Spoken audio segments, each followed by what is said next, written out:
All right, I'm going to call the meeting for May Town Council to order. Please stand. Pledge allegiance to the flag of the United States of America and to the republic for which it stands, one nation, under God, indivisible, with liberty and justice for all. Remain standing for a moment of silence. Unfortunately, my brother Woodrow Sobel passed away in a fire some 3 weeks ago.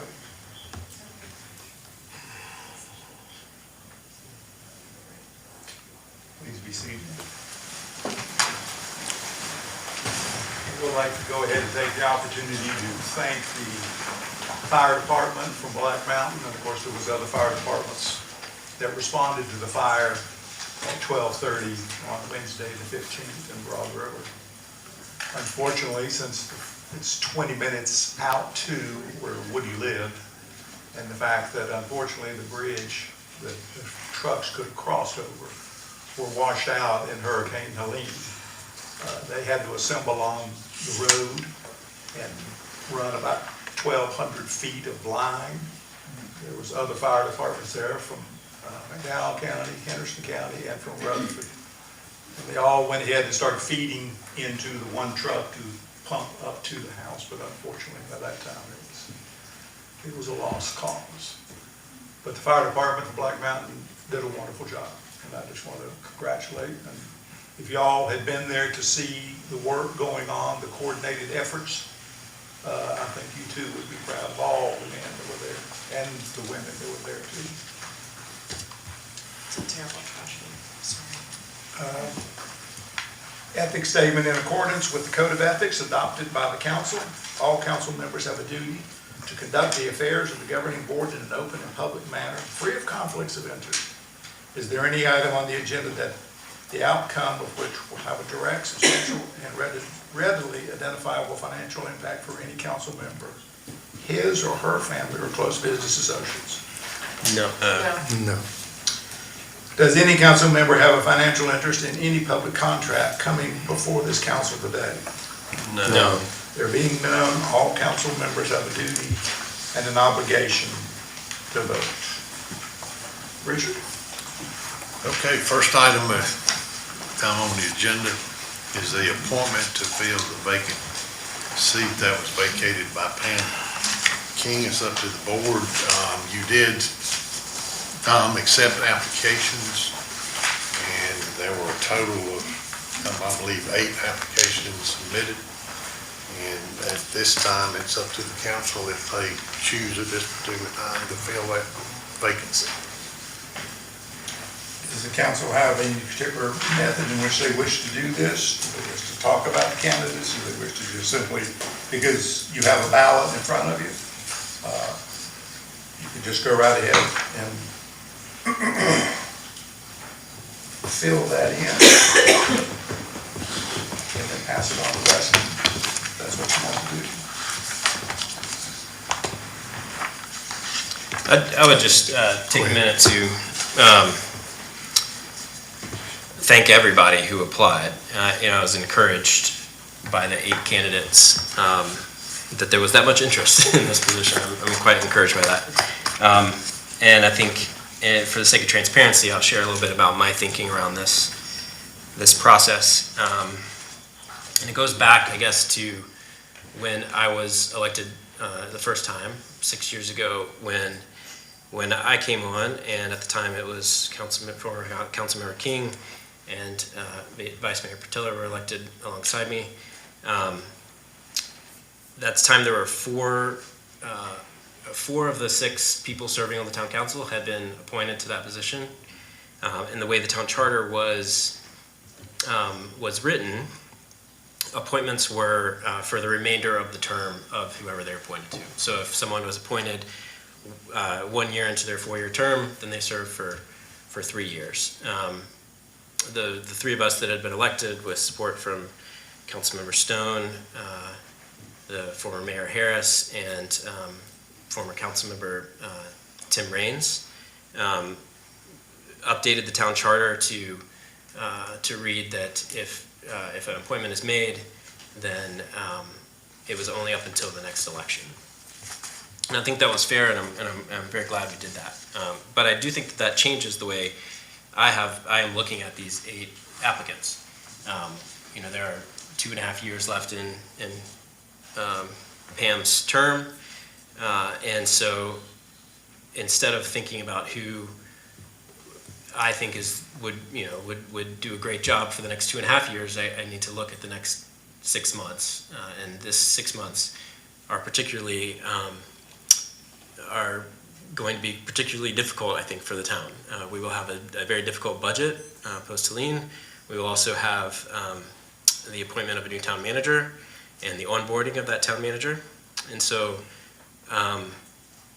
while I think that any one of these candidates could make for a great town council member for the next 2.5 years, and I encourage all of them to consider running in November, either for the remainder of this 2 years, this seat, or for one of the 4-year terms. I am looking at this as who can hit the ground running for the next 6 months, who has the most experience, and can work on the budget and work on onboarding the new town manager. So I think we're gonna vote, and those are public ballots anyway. So I'll just go ahead and share that. I think my vote will go towards Larry Harris, just because of that experience.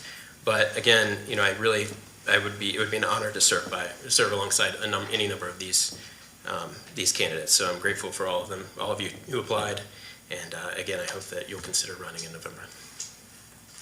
Anybody else wish to say anything? I was just going to say also that I was very encouraged by the applicants, and thank you for submitting those. I was also of the mindset that since it is such a short term, 6 months, and we are coming up, just like Councilmember Hayes spoke about, with the budget coming and the new town manager, I was also looking at it in that light. So to also be transparent, after going through those, and I tell you what, I didn't make up my mind until probably 30 minutes ago. I'm also going to go with Larry Harris, just to be transparent. I'm not sure that, whether we're being transparent or not and experience what we want up here on this council, what I want to see on this council is someone that has got an ability to think and make decisions and not be influenced by staff, not be influenced by certain people in the town, use their own mind to make a decision that's what's in the best interest of this town.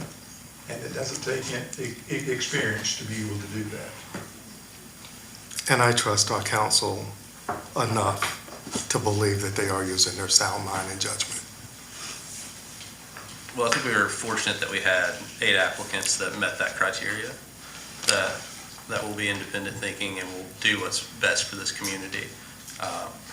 Again, just like everyone else has said, thank you to everyone that applied. It's a time-consuming process. It shows a lot of your love for the community, and we're very appreciative for everyone that wants to serve.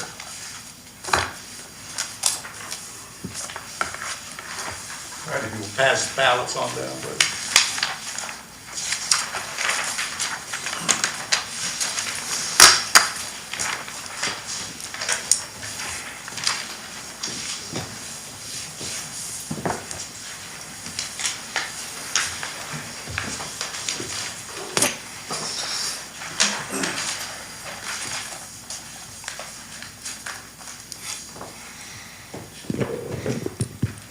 Mr. Mayor, we have unanimous vote for Mr. Harris.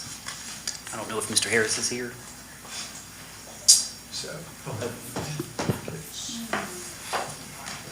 If so, I'll issue the oath. Yes, go right ahead.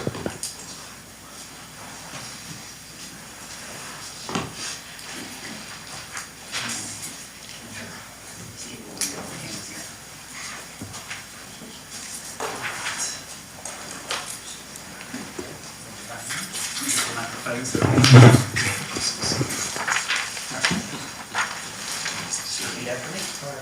I, Larry Harris, I, Larry Harris, do solemnly and sincerely swear do solemnly and sincerely swear that I will support the Constitution and laws of the United States, that I will support the Constitution and laws of the United States. that I will be faithful and bear true allegiance I will be faithful and bear true allegiance to the state of North Carolina to the state of North Carolina and to the constitutional powers and authorities and to the constitutional powers and authorities which are or may be established which are or may be established for the government thereof, for the government thereof, that I will endeavor to support, that I will endeavor to support, maintain, and defend the Constitution maintain, and defend the Constitution and laws of said state, and laws of said state, not inconsistent with the Constitution of the United States, not inconsistent with the Constitution of the United States, to the best of my knowledge and ability, to the best of my knowledge and ability, and that I will faithfully discharge the duties of my office and I will faithfully discharge the duties of my office as council member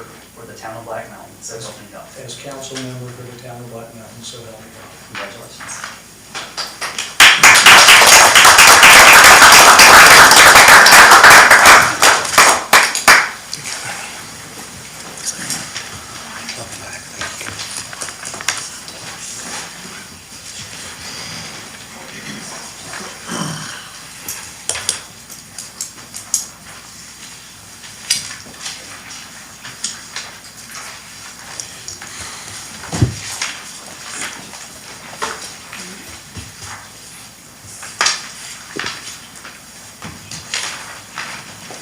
All right, Richard. All right, next item, you currently now have a vacancy on the Black Mountain Center for the Arts Board. Vice Mayor Archie Pelletier is currently appointed as the alternate to the board. I'm the primary. Okay.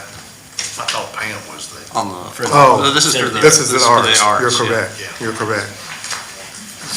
so we need someone to fill her position on that board. And as noted here, they meet the fourth Tuesday of the month at 5:30 p.m.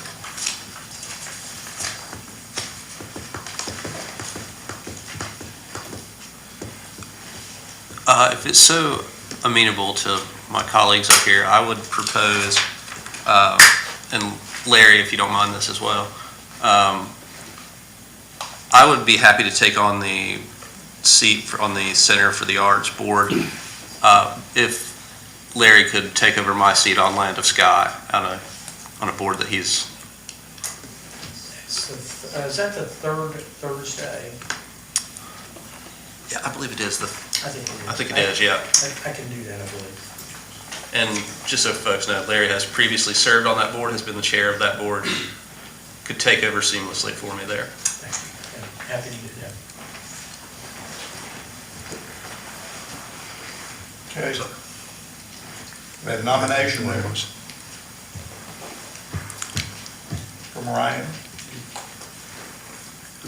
We'll be, after the election, we'll be updating boards anyway, right? Yeah. So, Yes. this is, okay. I think your motion should include both Yeah. boards since you're making a change. I think that's what, I would assume that's what Ryan's Yes.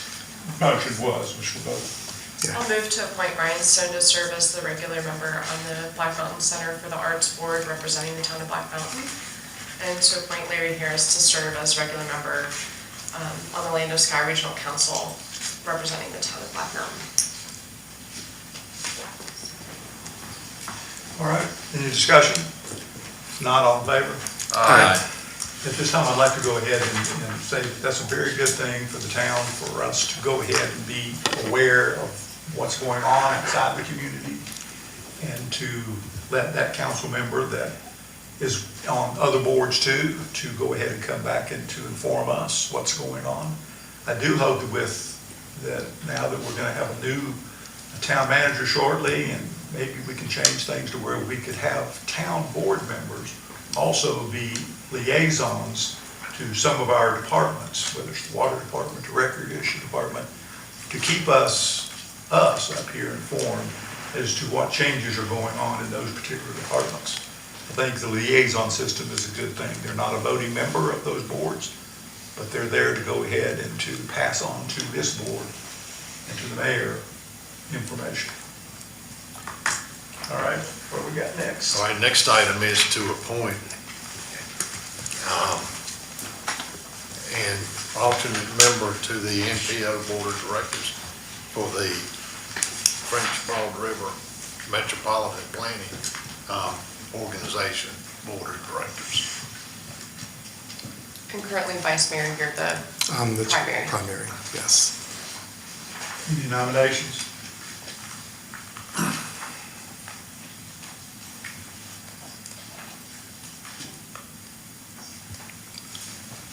I would like to nominate Ryan, if he would accept that position. Absolutely. Councilmember Stone.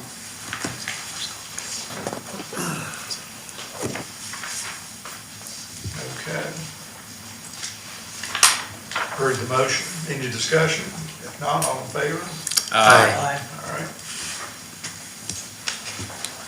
Next, we've got a proclamation. We've got a resolution. And the first item is a resolution recognizing Pam King for her service to the town of Black Mountain. If you want to read that. I have that.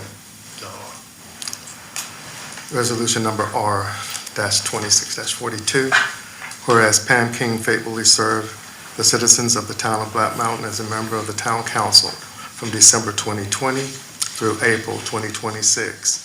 And whereas during her tenure of the town council, Pam King demonstrated exceptional dedication to the public service through her attention to detail, thoughtful consideration of issues, and thorough approach to governance. And whereas Pam King consistently carried out her duties with care and professionalism, striving to make informed decisions that reflected the best interest and well-being of the residents, staff, and community of Black Mountain.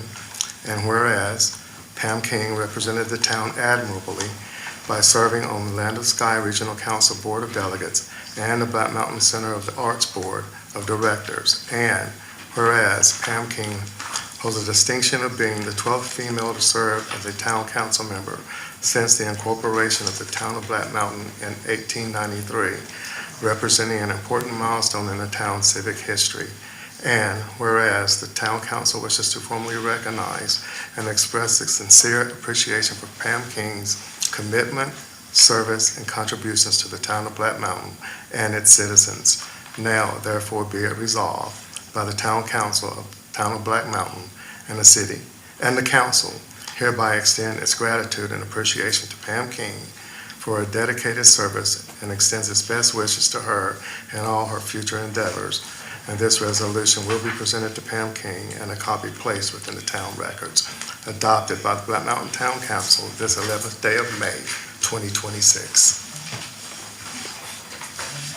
Okay. 12 female. We have it's just a resolution. All right, next item is consideration of a resolution. You gotta adopt it. All right, someone want to make a motion then to adopt? I move to adopt the resolution. Any discussion? If not, all in favor? Aye. Okay. Okay, the next item is consider a resolution asking the HCA CEO, Sam Hazen, to engage directly with the stakeholders in western North Carolina.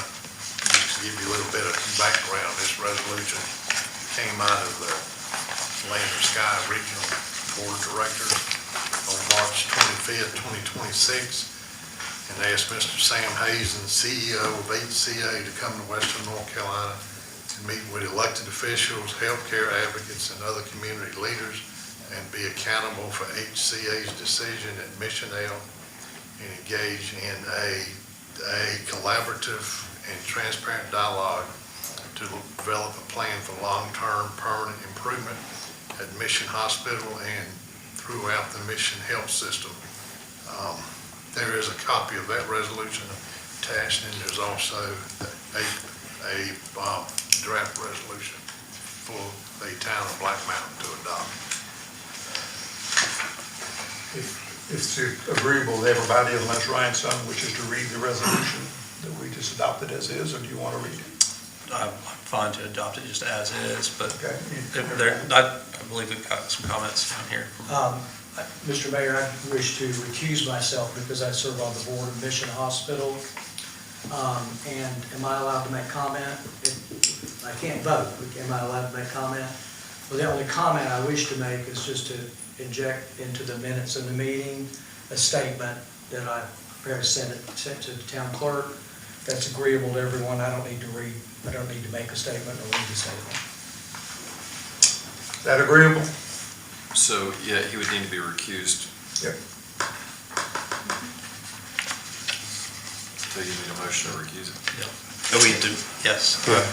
So moved. Thank you, All in Alice. favor? Aye. All right. Do you need it? So now do we have a motion to adopt this?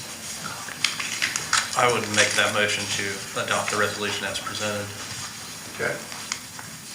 Yes, I hope that there will be fruitful dialogue there, as many of us in the area are reliant on HCA healthcare, and I think want the best for our communities and the quality of healthcare that's provided, and treatment of staff and other employees. Yes, and this is a resolution that does not blame any one party or anything about that. It's merely trying to get all sides to the table so that people in Western North Carolina have access to the health care that they need and deserve. We have to keep a level 1 trauma center in the area. We're going to be in a mess if we don't have that. Absolutely. So that's vital. All right. Any other comments? Not all in favor? Aye.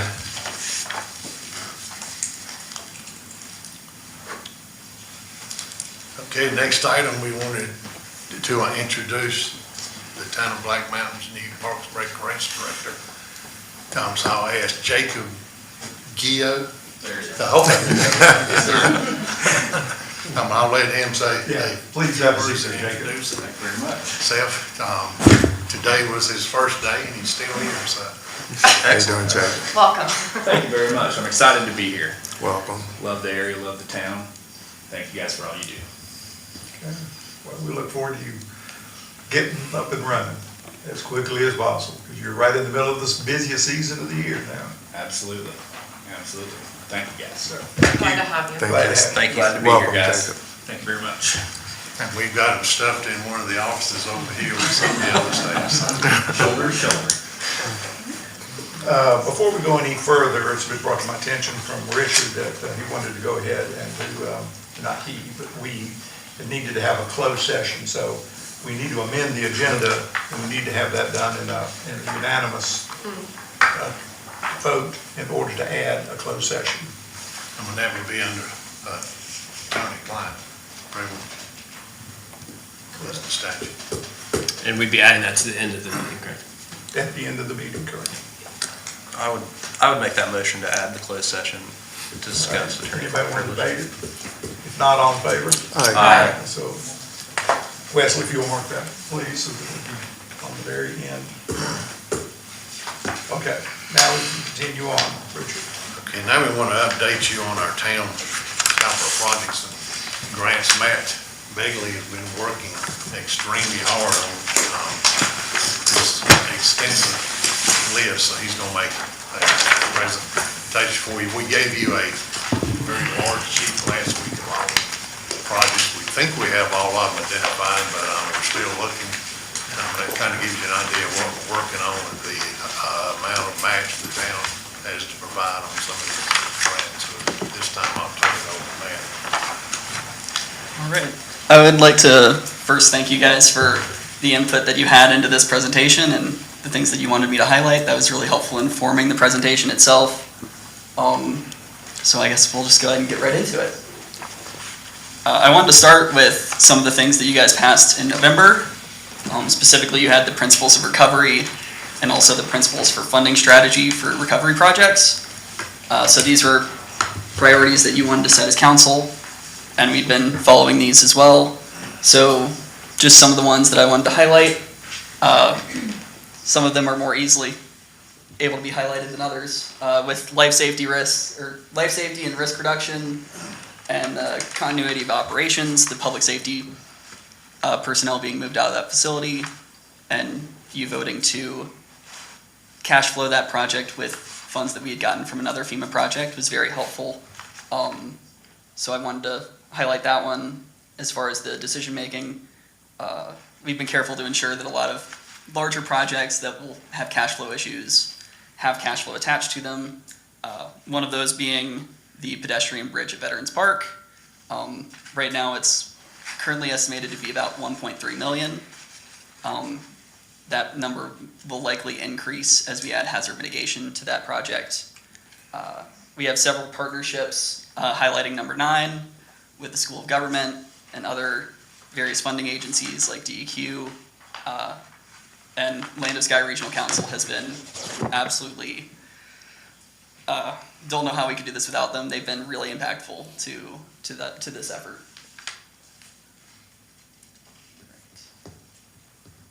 Moving on to funding strategies, as you can see from the document we provided you for the grant list and the project list, many of these projects are grant funded, and the ones that aren't entirely grant funded are a lot, in part, matching funding strategies.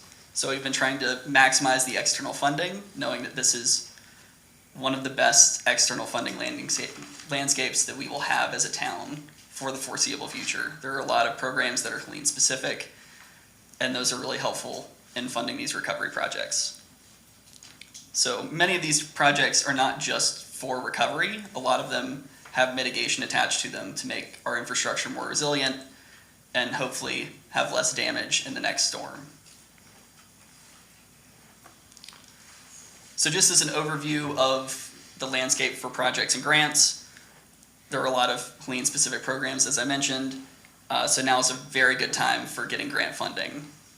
Several projects have gone through many iterations of funding strategy based on those programs popping up or eligibility concerns with some of the programs. For example, the golf maintenance building has been a key one for that, where it started out as a FEMA-specific funding, and then it moved into FEMA and the state program to help meet unmet needs based on FEMA's eligibility criteria. And then now we're also adding to that an application for funding from the Buncombe County Tourism Development Authority. Let's see. So I mentioned the Helene Capital Program that the state has. That one has been very impactful and is being used for 4 of our projects. There are some questions around duplication of benefits that is constantly being a back and forth between the state and the federal government. But FEMA remains the most adequate source of funding for a lot of these recovery projects. In addition to that, we have several capacity limitations, given the vacancies left by those who have found employment elsewhere. This is affecting the whole organization, but is specifically affecting capital projects and grants, more so than others maybe. So we have the manager, assistant manager. We've not had a finance director for a little bit of time, and then we've not had a permanent capital projects manager.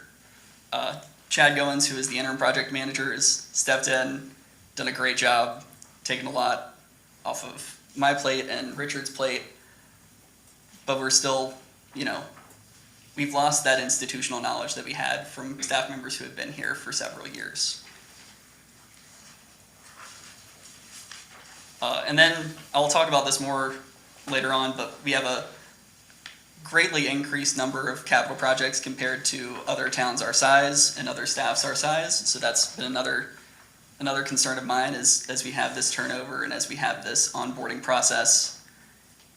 Each of those things takes time away from staff being able to function and operate these projects seamlessly and smoothly. again, Land of Sky, I can't sing their praises enough. They currently have 6 people helping us on these projects. I think about 2 or 3 of them are, probably most of their time is Black Mountain related these days, but they've been huge and they've really stepped up. So just to level set and add comparative to other jurisdictions, as you can see, we have a lot of capital projects. I put the number at 41. That's just the way that it makes sense in my head. Some of those projects have multiple damages associated with them. So for example, I grouped a lot of the town roads projects together. If I wanted to inflate the number, it could be 16 higher than what's there, just from that one. But we have a lot of projects and we have a limited staff managing those projects, just due to our size. I would also be remiss to not note several of the departments that have really stepped up and done a lot of the project management and grant management for their own projects. So Community Garden with Leonora, she's really done a lot of work on those. Fire department's done a lot on their projects. Brent's done a lot with the golf course projects, etc. So I'd be remiss to not note their great contribution there. So for the FEMA projects, a lot of problems we've had have been from the beginning. A lot of the damages were incorrectly scoped the first time around, or they didn't include damages that were from the storm where they just got passed over on the initial inspection. An example of this being Veterans Park Bridge. So this is not necessarily a missing it the first time, but their first pass they saw, oh, you had an 80-foot bridge. Cool, we'll give you another 80-foot bridge, without the realization that an 80-foot bridge would leave 55 feet of air between one end of the path and the bridge starting now, given where the stream banks have moved. So that's been a constant struggle to get the scoping right, and has slowed down the process considerably. That's a good question on that one, if you would. Yes. Since you're giving some specifics on it, having been in that area quite a bit, has there been any consideration done to moving the crossing down or north towards the railroad, so that then we would reduce the width that we're gonna have to span the bridge? So I can't speak to what the engineers have done with the project, but I know FEMA has approved the scope to be the 135 feet. And they're accepting hazard mitigation processes on that span now. So it should move through that process pretty well. Has a sewer line that is on the east side of the river, and then if we went down, to go down about, if we went down 100 yards, you're getting to a point where now you're back down to 55 feet. Mm-hmm. And you would not impact Montreat, because that would give us a right-of-way on top of that sewer line, and then be able to reduce. I'm just thinking, if we run into issues, I think we need to consider that as an alternative. Yeah. So a lot of the FEMA process is based on the prior infrastructure. So usually when you have to change things like that, it becomes a little bit more cumbersome in the process, and you have to move it into a different improved project or something similar. They may be excited about moving it, as opposed to having to go through all the rigmarole. Anyway, Yep. just my thoughts on it. So with the FEMA shutdowns that happened a few months ago, or about a month ago, there were not any developments on their side for about 2 months.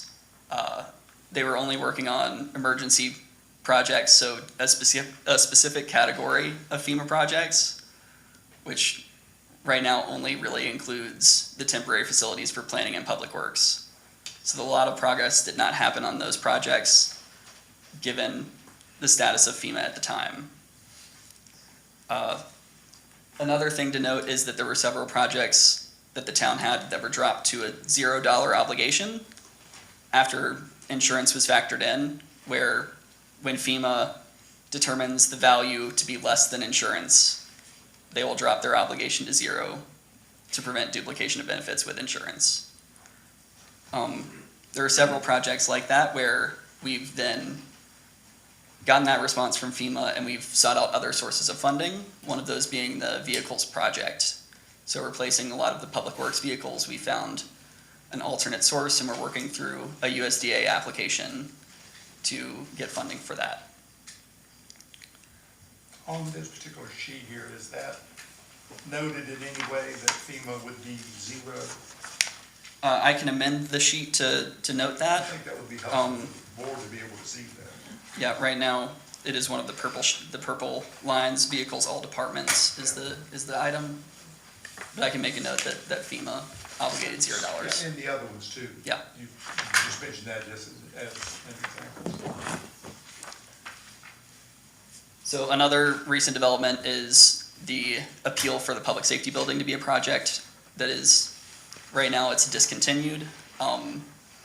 The appeal was denied, so we're working through what the response will be, whether that will be a second appeal or trying to rescope the project. But we'll let you know what we get as advice for the best way to do that and what is likely to be fruitful in that respect. So as we mentioned, capacity is a challenge with several positions unfilled, and specifically the finance director position unfilled. Navigating the changing environment of grants and the different loan programs has been a challenge. These capacity challenges are increased with the turnover in staff and the loss of the institutional knowledge that staff members have had who have been here for multiple years. Specifically, I want to highlight the projects that were in process before lien. Those have had a lot of changing timelines, as you might imagine, with the damages that were caused by the storm. And so picking up those and trying to parse what part of the process they're in when that has been sort of taking a back seat for a little bit has been challenging. And some of those projects have gone through now to people who are no longer at the town, and so trying to consolidate all of the notes from various places has been a little bit of an increased burden on town staff. So a lot of the projects are also more complex than other jurisdictions we're finding. Land of Sky has told us that repeatedly, and that a lot of our projects were not scoped correctly or have different things. For one example, we have a couple of structures that are determined to be substantially damaged through one calculator for the National Flood Insurance Program, and then through the FEMA Public Assistance Program, they're not substantially damaged. So one's over 50% of the value, one's under, and they're both FEMA programs, but because it's substantially damaged in one, we have to bring it up to codes and standards, which oftentimes for some of those structures means relocating them. So it's a back and forth with FEMA about making sure that that's in there, that they'll cover the relocation costs, even though one calculator and the one that they're primarily looking at doesn't say that it has to. Matt, you've mentioned not scoped properly a few times. Can you explain what that means? So in the initial part of the process, when FEMA comes in, they will have their staff go out and look at the damages and document the things that are damaged. For example, how long boards are that are damaged, which boards are damaged, where they are. So there were several parts in a lot of projects where they had missed damages that were associated with the storm. So I could. That is FEMA employees doing the scoping. That's town employees. It's FEMA employees, yeah. So you're saying that it's FEMA employees that missed this, as opposed to those who were in charge, making sure that that was included? And I think part of it might have been there were a lot of things going on, and as we mentioned, there are a lot of different projects. So making sure that personnel were available who were very intimately familiar with the system were present. I know one specifically that has kept popping up is the water system, where things are not scoped in a way that makes a lot of sense to people working on a water system. So there are a lot of times where we've had to go back and, as the first task for an engineer,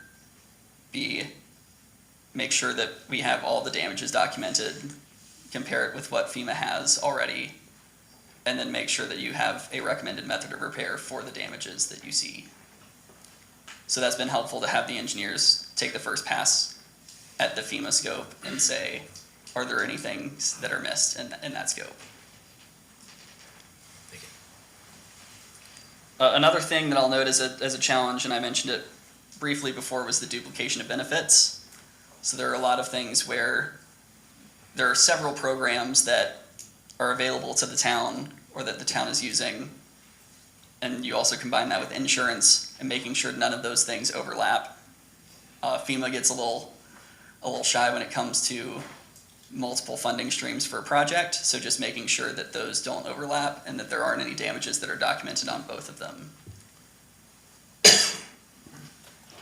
It's not all doom and gloom. There are a few bright spots.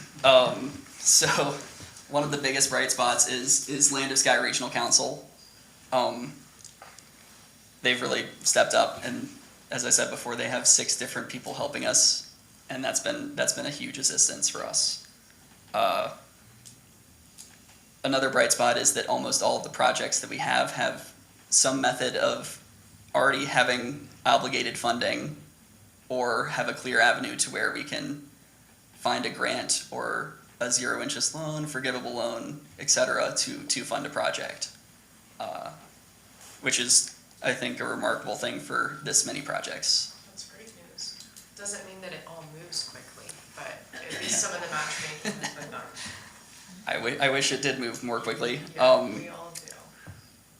Another thing that I wanted to highlight is the partner agencies that are funding those grant programs, and many of the engineering firms have been very adaptive to the changes in staff here and the changes in determinations from FEMA as well. And then I want to really note the incredible assistance that has come from state agencies and from individuals in the town, organizations in the town, nonprofits. There's been a lot of outreach to see ways that they can help, and we really appreciate that. A prime example being the public safety personnel, where Gibbons Highland Farms is hosting some right now, and the Black Mountain Presbyterian Church is hosting the overnight shift of the fire department. So I think it's been a really big help to have that community engagement as well. Let me just go back. You would please, when you have there in parentheses, some require cash flow.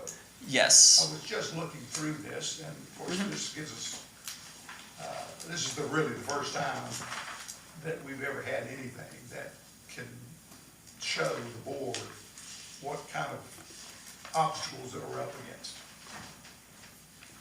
The biggest obstacle is going to be money. And so that to be able to consolidate what you're saying there about requiring some kind of cash flow, if, I'm not saying you got to do it tomorrow, but sometime it would be helpful. It'd be helpful to the mayor, and I think it'd be helpful to the board too, to be able to have that on a single sheet of paper as to how much cash flow we're really going to have, and for which project. But, which reminds me, if you could number these projects, Okay. that'd make it easier, so that then you could look on there and say, project 23 is going to require $15,000 worth of cash in the town. So that then we have that, especially going into budget time. Yeah. We have to figure out how we're going to do this. To your point, I do plan on using this sheet again and updating it as time goes on. And so I'll make a note to number the projects. That as a separate addendum to this. Right. So that we wouldn't have to go through every single line item. Because there's going to be some line items, we're going to be getting loans that we don't, they're forgivable. We don't need to know that. What we need to know is what we've got to plan for in budget time. So a separate sheet that's just the items that require cash upfront. Yes, yeah. Again, most of the cash flow will be needed on those large projects. So the way that reimbursements, which is a funny word for FEMA, the way that those work, is that projects that are under $1 million are generally, they will generally give you that funding before work is started. But for those larger projects that are over $1 million, they will need you to request reimbursement as time goes on. And so you might. Does that mean that we're gonna have to front all the money, part of the money, or whatever is not? We'll always have to be funding money before we get it back. Right. Yes. So that's gonna be a cash flow situation. Yeah, so for those larger projects. Even though we're gonna eventually get it back, it Right. sounds like, but that's gonna affect our fund balance. Yes. Oh, big time. I think in some cases we have, like cash flow loans, things like the zero interest loans that are able to help us with that upfront cost. But And I don't understand what it is. I mean, I don't Yeah. know what these numbers are. Sure. And I think we need that before we go to budget. Oh, yeah, before we Yeah. move forward with some of these I'm happy $2 to million provide that. projects. Yeah. Absolutely.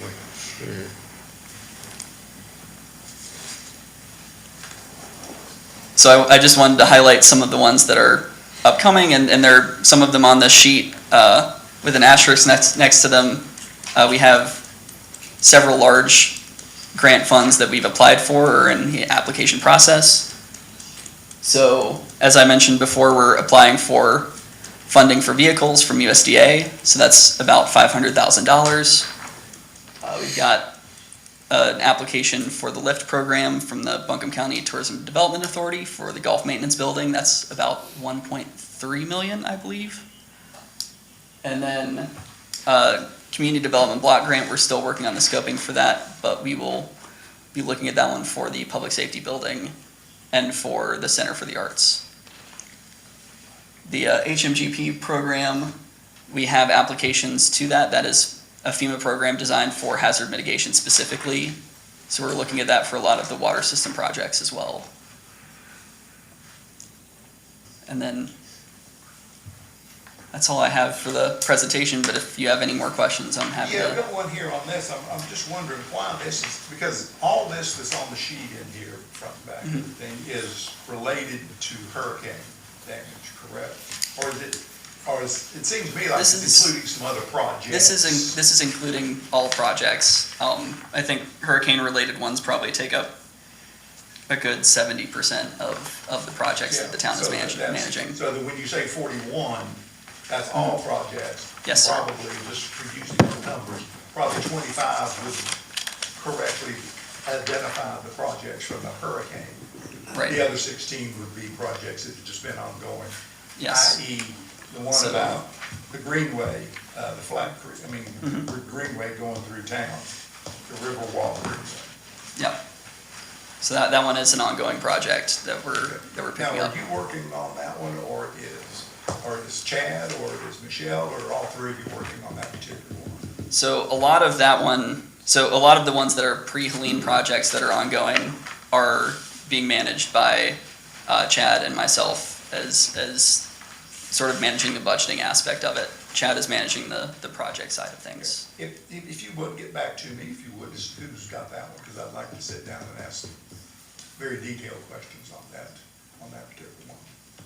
Another thing I wanted to find out was, when we went ahead and we were at the church, right after the hurricane, and we went ahead on Jessica's recommendation and hired this company to go ahead and assist us in making all these applications, and next thing we know, we're well over $1 million.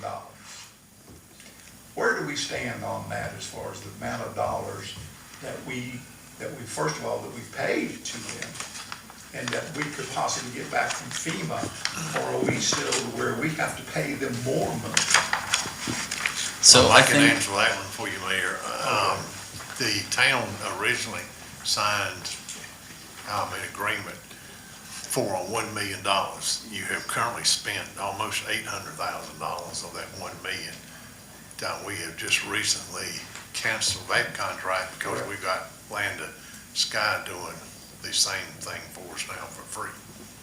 But most of that recovery time will come. FEMA pays you 5% of your project costs to cover administrative costs. Total project cost. Yes, the initial thoughts found that you had, $30 million worth of damages. Well, it's not gonna be anywhere near, $30 million. But whatever that final total project cost come to, you'll get 5% of that paid back to the town, which will cover a portion of that contract. Because I don't think I don't think it's gonna cover 100% of what you paid, but you'll get some of that back. That'd be roughly, just doing the quick math, 5%, $17 million would be right at 800,000. Yeah. Close, give or take a few thousand. Yeah, So. but I don't of think that you'll hit money, 17 million now, either, of that so. money, let's just say 800 that we spent. Have we had to pay this company that amount of money? Yes, So we have already paid. yes. You moved funds out of your fund balance into the storm That's some of the specifics project, that and would that be great money, to have on this sheet so that everybody knows what we actually spent and what has gone out the door and what could come back. Of that 800, are we gonna have to wait till the end to see what the total projects are before we get reimbursed on that money? your biggest refund will come on your larger projects, which could take a year or 2 years to Or more. complete. The smaller projects for like $30,000, $50,000, you've already got that 5%, I believe, already in the amount. Yeah, and you can, Well, the way that one works is that you can request the reimbursement as the process goes on. So we've already requested about 50,000 of that amount just from what's been obligated so far. And so as 50 those of the numbers, 800? yes, sir. Okay. So we And can- that would be good to have a separate addendum on that sheet. Yeah. To know exactly what we've gotten back, because I don't have a clue as to how much money that we've gotten back, how much money that we may not ever get back. And yet this is money that has had to come out of our fund balance. So If the you've already IM, taken it out of fund balance and it's been, moved over So into this- that so this elite company- project fund. When you moved all that money last year or the year before last, that was, most or a good portion of that has gone to pay this So this company $800,000. is paid, we're done with them. We don't owe them anything. Well, I can't say we didn't know them, but, effective immediately, we've canceled the contract and are Correct. presenting Yeah, we voted the on time that. they owe us for, they'll be billing us for it, but they shouldn't be doing any more work from, moving forward. But there might still be some settling up. Yeah, I don't think it'd be a whole lot, no, we hadn't had a whole lot of meetings since, I know that's a lot of paperwork, but I mean, there again, that's really the only way we're gonna know what the actual dollars are. I mean, this, so if I may, Mayor, so the IM expenses are in the bottom of the back of the first page, or at the, I guess, the top of that section. So Matt, it might be helpful in your notes here to list, and for this one, how much we received Yeah. towards that 5%. you're Yeah, I talking can- I about can- the IEM expenses. yes. Yes, sir. I can elaborate on some But of that doesn't give those. us any, I mean, that's what the amount of money, we know it's 800,000. Right, that's what I'm saying, is that if, But- in this notes section, it'd be helpful if we could get the total we've received back refunded for that, like towards the $800,000 balance. And again, that's one of the reasons to use a number system on the projects, is so that you could come back and say, well, we got 17,000 back on project 16, but we only got 8,000 back on project number 5. It's a lot of work, I know, man, I hate to be asking you this, but that's the only way that we're gonna get a handle on how much money that we really are gonna be spending. Yes, sir. And it is going to be a tough budget for us to come up with. And to some extent, I can elaborate on a lot of those. I was trying to keep it to a readable page, but I can definitely elaborate on some of those as we get closer to budget. Okay. But there again, and I'm sure that you've got it in your head, and verbalizing is great, but I'd like to see it on a sheet of paper. Matt, if you would humor me for a minute, I think we hear from people a lot who are tired of looking at a broken greenway or a bridge that's missing, or any number of projects that are still very visible in town. What would you tell someone if they came to you asking why something hasn't been fixed? I think it surprised me to a great extent how long this process was taking. Coming into this, I was figuring we would hit the ground running and I'd be in, managing construction projects before no time. And for a lot of these, the engineering takes some time, and especially making sure that FEMA is going to pay and cover those obligated costs. Take some time with conversations between FEMA and engineers. So there are several projects right now that are getting underway and have the scoping correct, are going to be moving into construction. I know that there are several timelines that we have where it's sometime early next year where construction's going to start.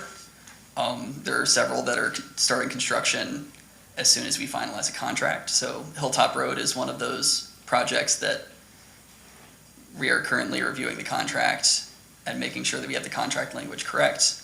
And then that one will be going out for bid, or that one will be going to the awarded bidder for that construction to start. Let me ask Richard a question. If you know some of the specifics on that hilltop, and the fact that we, when the very beginning, this is over a year ago, we went ahead and allocated so much money towards getting that thing going. Of this particular project, are we going to be getting this money back from FEMA for that entire project so that we could possibly be putting some money back into the fund balance from what we originally allocated? The answer is yes, but not, and possibly not 100%, because you bought land for the project, and I think one question FEMA had was the amount of that land that was actually required for the project. So if you needed, 0.6 acres and you bought an acre, they may say that at 4/10 of an acre. Yeah, wasn't needed, but you had to buy it anyway. But I think you'll get probably 98% of that money back. And then once we do, 5% of that goes towards that IEM cost, right? Yes. That's how that works. Yes. I mean, you set aside some of your, either grant funds or your emergency loan funds for this project. So once FEMA starts paying you back, you can take that money and use it for something else. We allocated, what was it, 300,000? Isn't that what you folks agreed on? It's a lot of moving pieces. Yeah. We hired Matt last November as a budget analyst. He has done everything but be a budget analyst. He was not. I got to brag on him. He has done a great job putting. Well, and I have to say so too, judging from what you've done here, what you've talked about, unfortunately, you were dealt a bad deck. You were given some cards that should have been taken care of. A lot of projects were just fumbled, and that comes from not just from FEMA, but from some of the actions within the staff of this building. So I appreciate you having to pick up the pieces. Maybe we can get back on track. All right, anybody else got anything? Thank you for putting this together. Absolutely. Appreciate your work. Thank you, Matt. All right, next I've got, asked Richard to go ahead and to look into our past proclamations, previous boards, you got our policies on water. I'll sort of give you an update on what our water use restrictions are. The town currently under section 48 of the Black Mountain Code of Ordinances allows the town to establish restrictions on the use of water. And with the recent drought and the burn, man, we had a lot of people asking questions as to what's the steps. That can be done by a proclamation of the mayor. The second piece of that puzzle, North Carolina Public Water Supply requires the town to adopt and enforce water use reduction measures contained in the town's water shortage response plan, which has been approved by the state. Under that is required as a condition of our water purchases from the city of Asheville. So the state, and the city of Asheville require, that you have a water shortage response plan, which is basically what sets the steps forward if you have a shortage. The town has to send notice to the state of any voluntary or, mandatory restrictions, as well as any emergency restrictions. So if you have voluntary, mandatory, or emergency restrictions, you have to let the state know. Now, when a voluntary water use reduction has been placed in effect by the city of Asheville, or when our tanks drop below a certain level, the mayor shall declare a water shortage advisory. And that tells people that, these are things you should be doing to save water.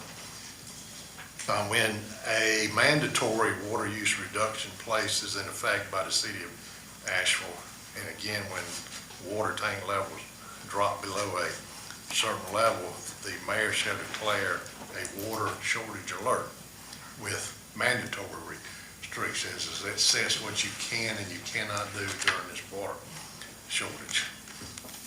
When an emergency is, when an emergency water use reduction has been placed in effect from the city of Asheville, or again, when your tank level drop below a certain level, the mayor shall declare a water shortage emergency with mandatory restrictions. So the mandatory and the emergency restrictions are declared by the mayor, and your water shortage response plan lists all the things you can and you cannot do during a water shortage.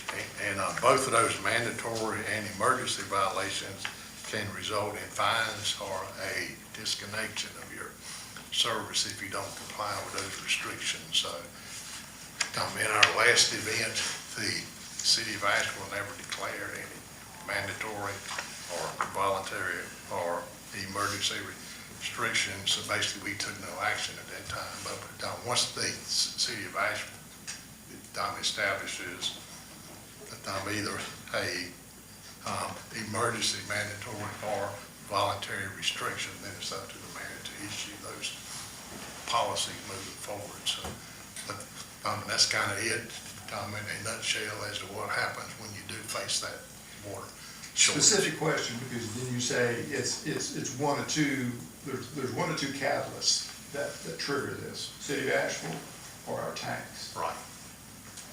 The question I've got is on the tanks. Okay, so we could have a level on the tank, and let's say that it's 90% filled. But those tanks are filled by the wells, and of course, the wells are on timers. So that if you ended up going ahead and increasing the amount of time on those to keep that 90% level on the tanks, we're really drawing more water, and that we ultimately are in a water shortage. So how do we address that issue to know? I mean, I'd like to know Once City of myself. Asheville declares, then you have to follow your water No, shortage I understand response that. plan. That's But that's the first. But for us, on the tank level, I think we're dependent upon the water department to go ahead and give us the levels. And again, we could get the levels, but if you're pumping more time on the tanks, from the wells, you're really drawing more water out of the ground. And that right there signifies a shortage. yeah, well, So that's what I'm trying to figure out is how can I get the information on that? yeah, the state also restricts the hours that your pumps can run. And I believe they're limited to only 12 hours 12 hours. per day right now. So But I don't If think you we're had to- running 12 on all of them. That's my point. If we're just running 9 and then we bump it up to 12, we really have a shortage up there. That's what I'm trying to come up with, is how that we could get ahead of the game. right now, I think you're pumping everything you can pump, and then the balance you have to buy from Purchase from the city of Asheville. which is 60% of our waters Yeah.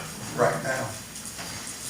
So I guess, Jamie, I don't know if you're able to say, have we noticed a reduction in flow from our pumps? We have not, no, and also, just to add to what Rich was saying, we fill out a form that goes to NCDEQ every month. Actually, we just got through with it, and they want to record they keep track of what we're pumping out of the ground to make sure it stays consistent. If they see any kind of changes, then they will also give us recommendations on what to do. So they made that mandatory, so we're actually in that right now. But as far as any water sources or anything, we're operating as normal. We've seen no changes in that. What's the name of that report? I'll have to look at it. It's through NCDEQ. Our new water operator fills it out every month. All right, could you get a copy of that and Yeah. give it to Richard so I can get a copy of it, please? Absolutely. I've already got all of them. Oh, you got it? Yeah, I'm keeping up with it, see how much we're using versus what we're buying from Asheville County. See if there's any significant changes month. It's been pretty consistent over the last year, that varied a lot. So Jamie, just to clarify, the amount that we're pumping has not significantly changed, but also the time required to draw that water up has not That significantly doesn't changed. change. No, they want you to run 12 hours on and 12 hours off. What Yeah. that gives your pumps time to rest, Sure. because they're only good for so many hours. The only time that the state will ever let you run more than 12 hours is if you're in a state of emergency, and then you have to have their approval to what we call it in the water term, pull the pin. In other words, pull the pin, just let them run. Yeah. But then, like the mayor was saying too, that's why you do drawdowns on wells, because they'll only produce so much, then you'll start sucking air. Absolutely. But it really depends on what each well produces, how much, and how long you can go. All right, well, I appreciate you. Anybody else got any questions? No. Statements, anything? All right, thank you. I just wanted to make sure that the public understands that we could be very well close to having to initiate some type of a restriction on water. So do we have discretion to recommend folks go light on their watering during the day? I mean, we can make recommended water conservation. You can do voluntary to start with, you can always do mandatory. You can just say, you can't work loans, or you gotta do it alternating days. I mean, there's, different options. I mean, I might recommend not during daylight hours or, during the hottest hours of the day, certainly when we know a lot of that water ends up evaporating anyway. It's not reaching your plants or your grass, but. When our newsletter, I think we can put some options in there, and some, suggestions on what they can do to save water. Because right now, we're right at 7 inches low. We were 7, now I think we're 6.5. We did get a little bit of rain. And we're now in Take the a lot of part rain. where our rain will probably be less. So everybody needs to be thinking about it and just use some common sense. Well, we could make that voluntary movement. All right, citizen comments.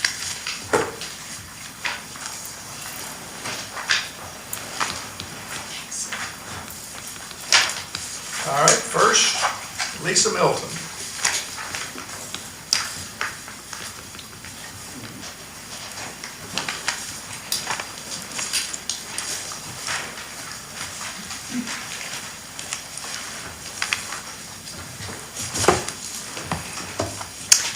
State your name, address, and you got 3 minutes. Okay, I'm Lisa Milton. I live at 25 Maney Lane here in Black Mountain. Our neighbors are Blue Ridge Assembly, so they have a large amount of woods. We're used to a lot of bears, but the bear population has changed dramatically. April the 30th, my husband and I came home and found that we had a bear in the house. Our daughter was upstairs. The only exit that our daughter had was blocked by that bear.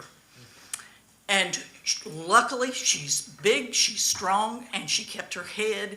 She made a lot of noise, she banged the walls, she yelled at the bear. The bear finally went out the door. She went running down the stairs to do a deadbolt. The bear 4 times busted in that door and tried to get back in the house. And at that point, she finally managed to get the door locked, and otherwise we would have come back home to a child that was dead in the house.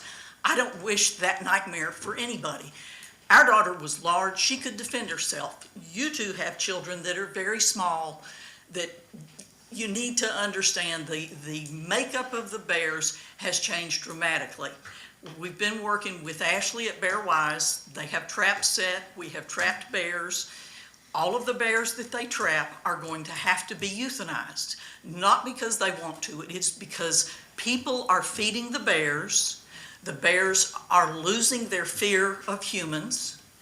The bears want food. They look at us as a food source. And the activity of the bears, basically, I understand people think, well, they're hungry. There's no food supply. But the bottom line is the food that you're giving them is high-calorie food. People are throwing out food out of their kitchens, scraps for the bears to eat. Bear population is increased by the caloric intake that female bear gets. She does not start gestating a cub until her caloric intake is at a certain level, and it triggers cubs. We have one bear that has 5 cubs. This morning, 4 were back, a mother and 3 yearlings, essentially. And they just, we need help. I don't know what the solution is. I would love to work with the town to find one, because it's not going to end well if we don't come up with a solution. The Bear Wise and the wildlife people are excellent help. Feeding the bears is illegal. They have cited people, they've had criminal charges. If that's something that we can enact, we need to do that to save lives before it gets worse. Because right now they're ravaging from basically all the way over at the old Monte Vista Farm, all the way over and up to High Top Colony, and they're tearing out windows, they're tearing out cars. But, we're at a loss as to how to cope with them. And the saddest thing for us has been to listen to a bear that goes in that trap and it spends the night there banging that door because all it wants is loose, to be a bear. And it has had its fear of humans taken away by people. Maybe they mean well, maybe they think it's fun to watch them, but you're changing the makeup of a bear. Bears understand doorknobs, they understand latches, they open car doors, they have an incredible sense of smell. And I'm just here to plead for help. And whatever it takes, I would be happy to put in hours to work, because I have a tape loop in my head at what I could have lost. And I don't want anyone else to have to go through that, because we can educate people that, there are things that you're doing that are hurtful, not only to the humans, but to the bears. And it results in the end of a bear's life. And there's nothing worse than watching a beautiful animal have to be shot. I will be addressing that in the mayor's comment here Okay. to what you're talking about. Okay, Thank you, Lisa. thank you for listening, and anything I can do to help participate, I'll be glad to. All right.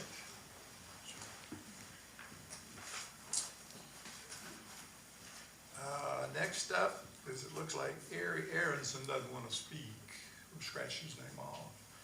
Next, Frank Capelli. Remember, you got 3 minutes. Good evening. My name's Frank Capelli. I'm at 1120 Montreat Road here in Black Mountain. Professionally, I work for one of the largest HR companies in the world. And my job on an everyday basis is to visit state and local governments and higher education institutions and talk to them and advise them about their staff. In 12 years working in HR, compliance, and organizational accountability, I've never seen a more vindictive, less transparent, less responsive staff culture than what we have here in the town of Black Mountain right now. When staff acts unprofessionally, selectively enforces rules, ignores citizens, mishandles public records, or uses government power against its residents and businesses, the responsibility to act lands on you. And you all have completely dropped the ball. This town has a building inspector that many residents will tell you acts unprofessionally as he carries out his duties. You are aware of staff using fake names on Facebook, to discuss matters that they oversee. Citizens raise safety and code concerns and are met with silence or delay.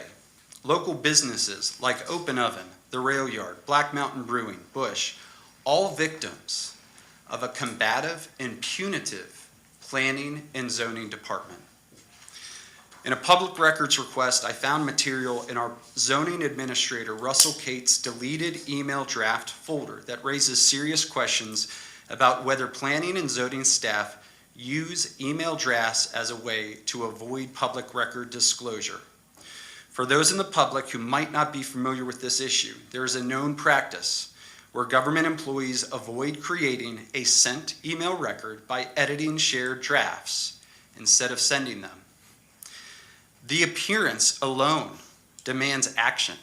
I'm calling on this council to authorize an independent third-party audit of all relevant email metadata, draft activity, deletion records involving Jessica Trotman, Josh Harold, Michelle Kennedy, and Russell Cate. Councilperson Hay, I have to single you out. You and I have personally discussed each one of these issues, and you've acknowledged that they're happening and that they're a problem. Nothing has happened. Nothing has changed. You were elected to lead. That means asking hard questions of staff, managing staff, and protecting citizens from abuse of power. If you're unwilling to do that, follow Pam's lead and step aside. Black Mountain deserves transparent government, professional staff, and elected officials who hold people accountable. Wake up. All right. Thank you very much. I will say that fortunately, we have, I think, turned the corner and we'll have new people, and I'm just hoping that this will change. Next gentleman up is John Richardson.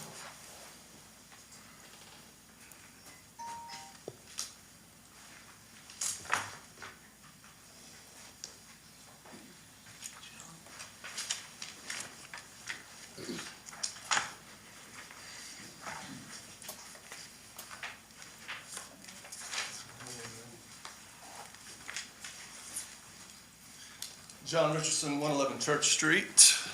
You got 3 minutes, John. Mayor, members of the council, I want to begin by acknowledging the council members who agreed to meet with me personally. That willingness to listen, to actually sit down with the constituent and hear what is happening, reflects the kind of leadership this community deserves. I am genuinely grateful to hear that. I cannot say the same for council member Alice Berry or Pam King. I reached out and asked for a meeting the same as I did to the other council members, and I was not even given the professional courtesy of an emailed response, even though Alice, you had no problem emailing over 85 different people who reached out to you about this very issue. After 20 years of investing in this town, paying taxes in this town, employing people in this town, I wasn't given the professional courtesy of an emailed response, much less an hour of your time. That is a failure of representation, and the people of Black Mountain deserve to know it. Now let me tell you why we're sitting here. We built the rail yard the right way. We obtained every permit. We passed every inspection. In March 2023, this town handed us a certificate of occupancy. We opened our doors, and then systematically and relentlessly, the goalposts have moved.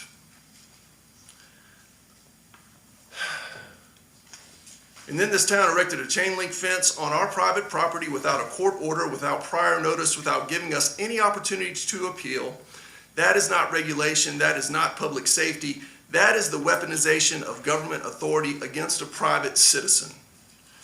And here's what makes it impossible to defend. The town told the public that our parking configuration was so dangerous it justified physically seizing control of our property.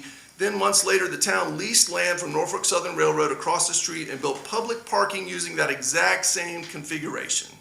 The exact same configuration. The same setup they called a public safety emergency at our property.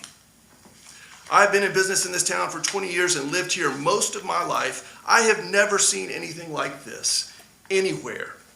When Hurricane Helene devastated this region, we didn't wait to be asked. We opened our property as a relief hub, and for 6 months, recovery workers and volunteers operated out of our site. We served this community in its darkest moment, and this is what we got in return.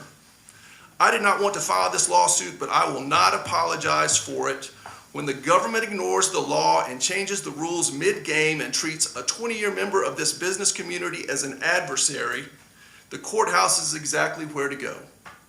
I still believe in Black Mountain, but belief without accountability is just wishful thinking. And I am done wishing. Thank you all. Thank you, John.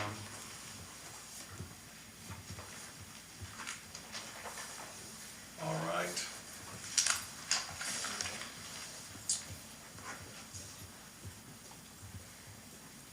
We got communications now from the mayor.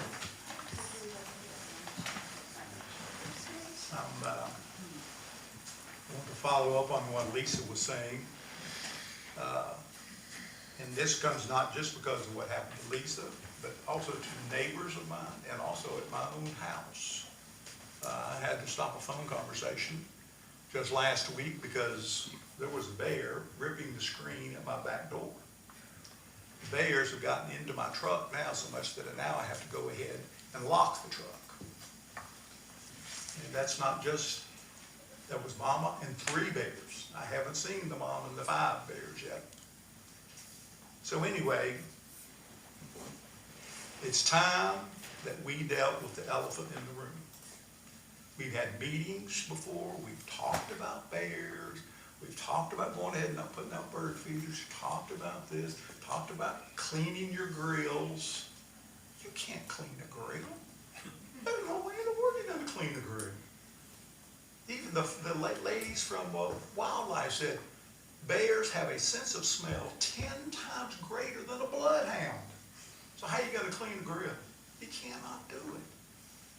So I've gone ahead and reserved a room at the Black Mountain Library. I certainly hope that the Black Mountain News will put this in next week. So it'll be next Wednesday in the meeting room there at 6 o'clock. And it's basically for the town people to come and let's get together.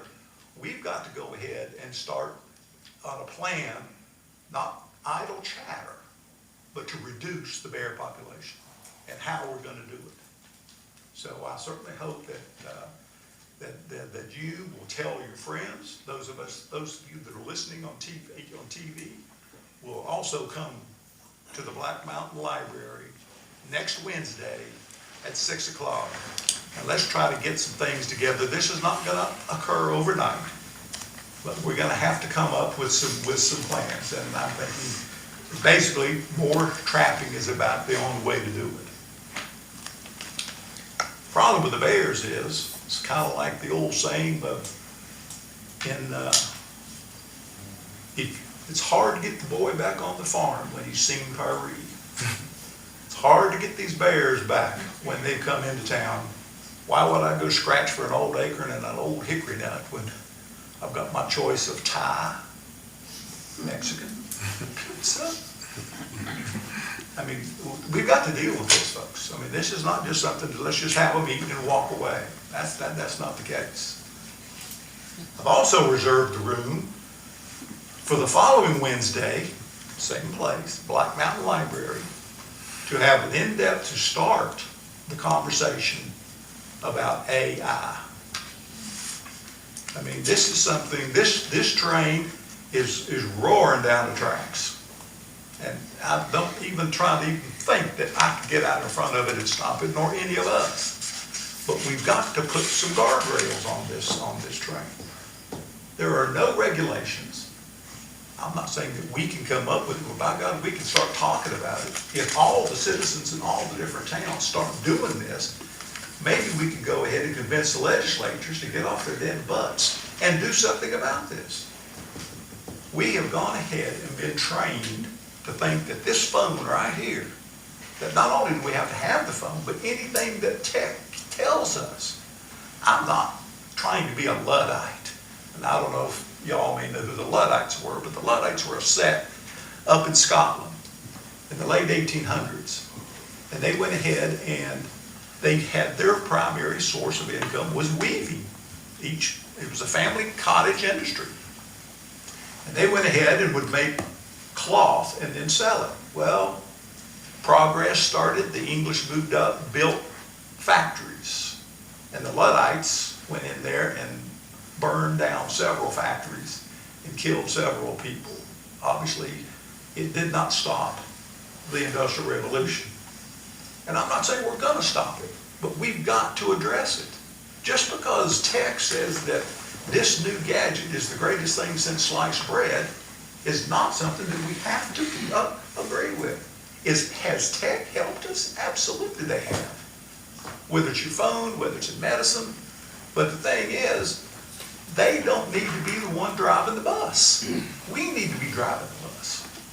Again, May 27th, Black Mountain Library, in-depth discussion on AI, and let's hope that we'll have more after that.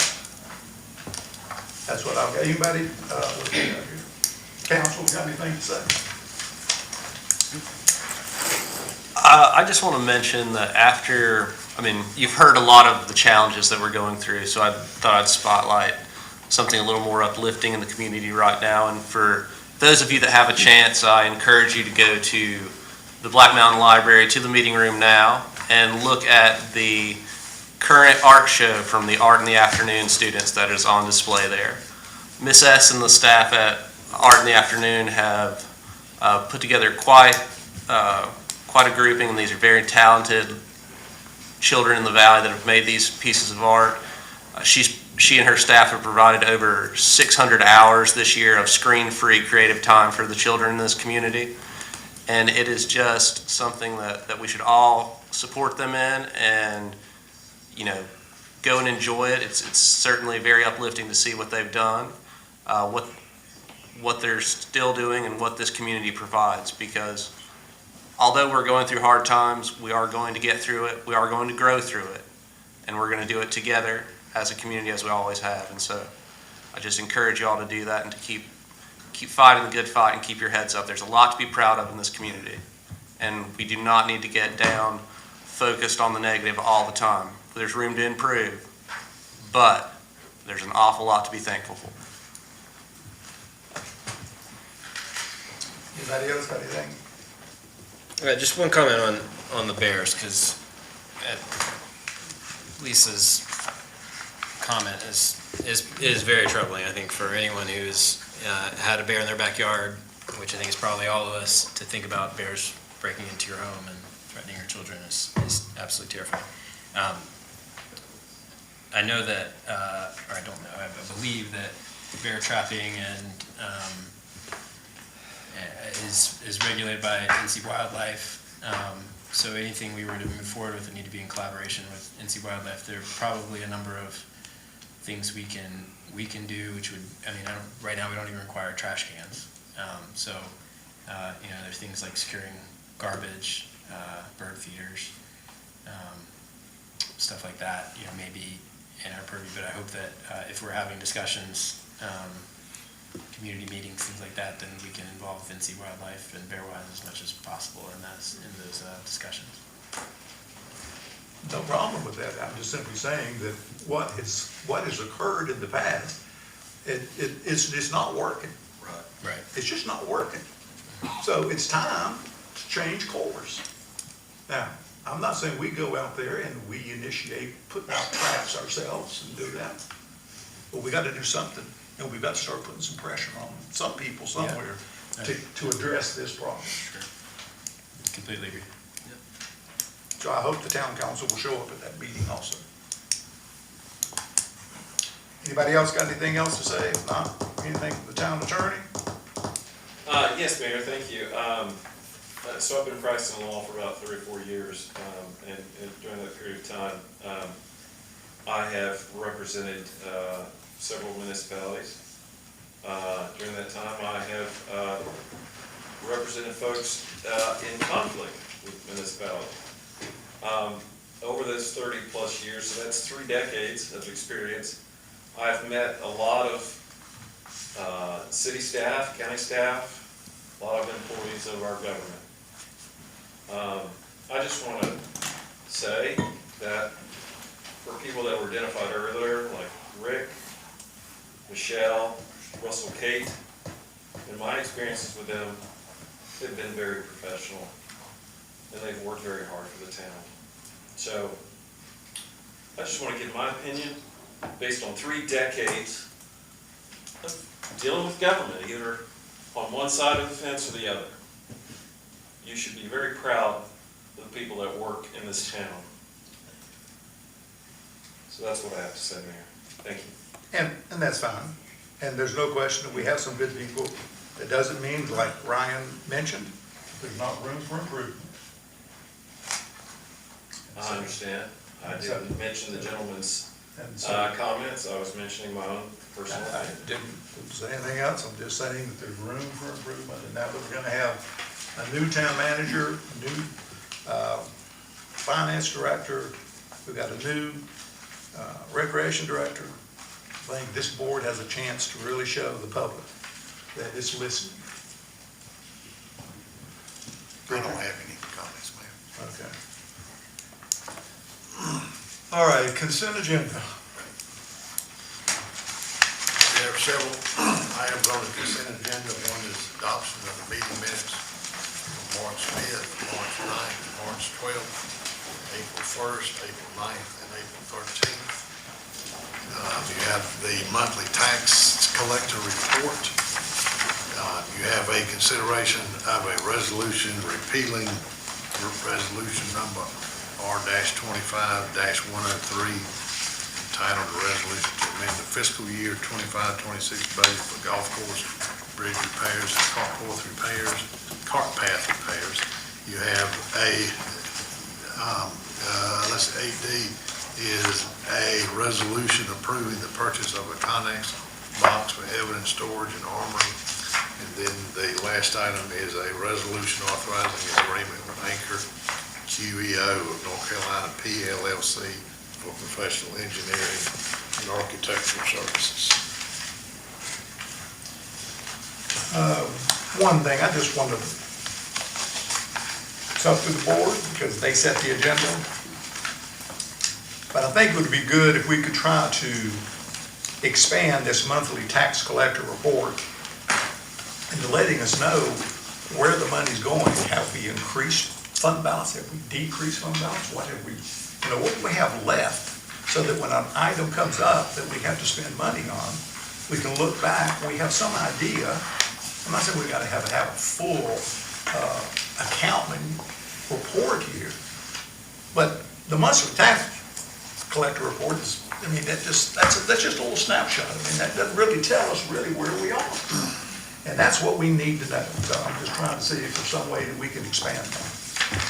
Anybody want to make a motion on this consent agenda? I do have a question, and that is on, and I think this is on consent agenda, the Highland Farms property. Are you in the minutes? I'm in the minutes. I'm in the minutes. Are you looking at the I'm on minutes? Yeah, that's 74. minutes. Minutes, okay. I'm good. I wanted to just ask and make sure with the agreement with Anchor Key, or QEA, do we need to resolve any prior agreement, or it's enough to have this as a replacement? Man, I think this is okay just to, we're basically putting all of their services under one agreement now as opposed to having separate agreements. One of this cost and fee breakdown, this is the one that's looking at the river, Black Creek. Yeah. I was just up there a couple of times and just looking. The way that river is carved out because of the storm, it eliminated 3 trailer sites from Mike Woody's trailer park up there, Steph Nichols.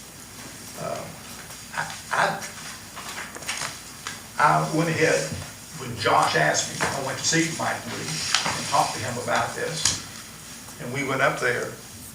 I think we can go ahead and just not worry about having to go through such an incredible expense here of all this.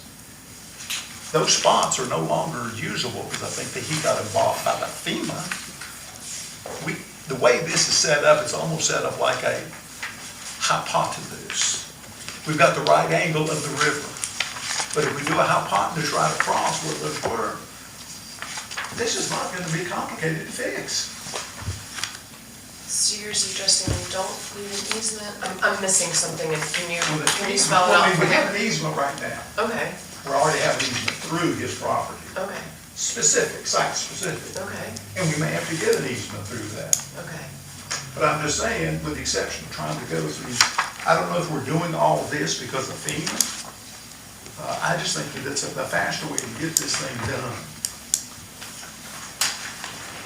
I think the land we had an easement on is mostly gone or damaged, right? So we would need a new easement. Yeah, yeah, but should we just not get an easement then? And I don't have to worry about all this, the damage assessment, the recommended methods of repair. The recommended methods of repair is put some asphalt down from this end to that end, which is approximately 190-some feet, and we're done. I don't know. Richard, do you have any comment on that, or? I think it's a little more complex than that, but maybe you need a presentation from the engineer that's working on the project. I think it's a much more extensive project and a lot more work involved than just fixing that one little corner. I mean, it's a major project. You can always say, well, we're not gonna fix it like it is, we're just gonna, as Mary mentioned, just put down some asphalt. We're not worried about fixing the river or the banks and all that. Well, then could we at least consider the idea of just the assessment on it, and then this is a damage report, and then just let him come back, with the exception of trying to get all these others in here?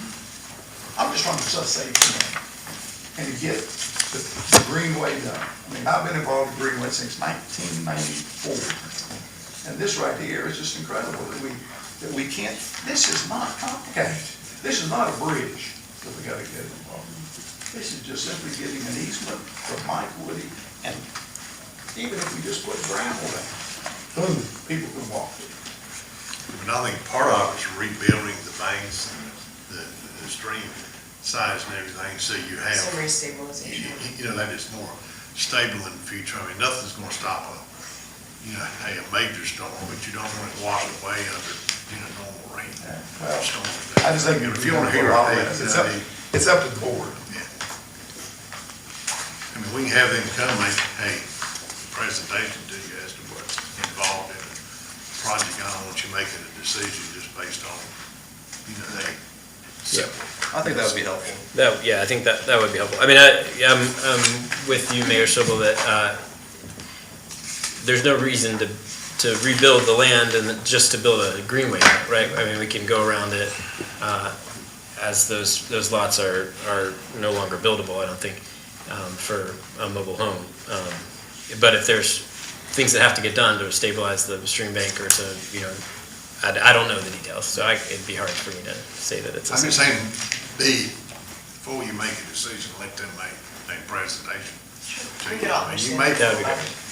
as you move forward, you may find, some of these family projects, you may say, hey, we're not gonna do that. It's just too much money, it's too much time involved. We'd be better off doing X instead of Y. But You've heard me say it before, and I think it's true, sometimes you can cut butter with a chainsaw, but a knife will do just as good. If we could just put this simple trail in there, get an easement. So if the board's can be, okay with just getting them in to make a presentation, let's pay them some money for that then, fine. And then you're in a better position to go ahead and make a decision as to whether you want to spend more money. I would like a little more information if you do that. Sounds good. What's the pleasure of the board? I'll move to approve the consent agenda, with the exception of 8E, which will postpone to be considered at a future meeting, with a presentation by Anchor QEA. Any more discussion? Not all in favor? Aye. Okay. Why don't we take a quick break? Thank you. Come back in 5 minutes. What did you say? I can get this.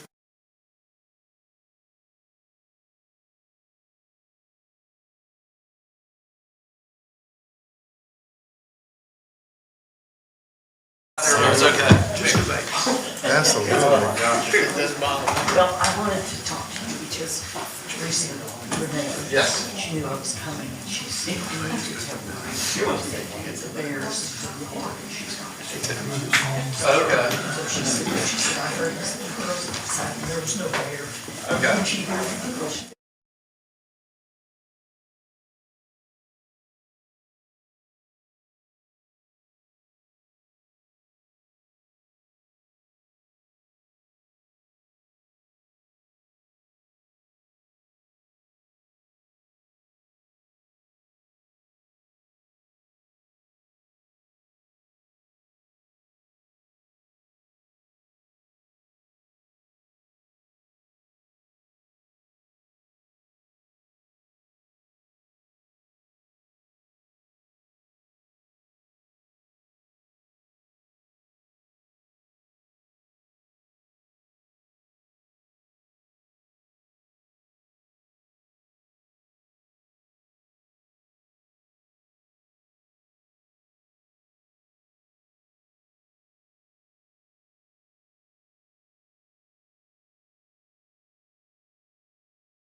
All right. Richard, lead us on, please. All right, next item is a public hearing to amend chapter 1, section 1.2.3 definitions, chapter 4, section 2.714, table of uses by zoning district, chapter 5, section 5.19, data processing centers, as definition, use, and requirements for data processing centers. So I'll ask Michelle to come forward and give you an update on what the proposed ordinance changes consist of.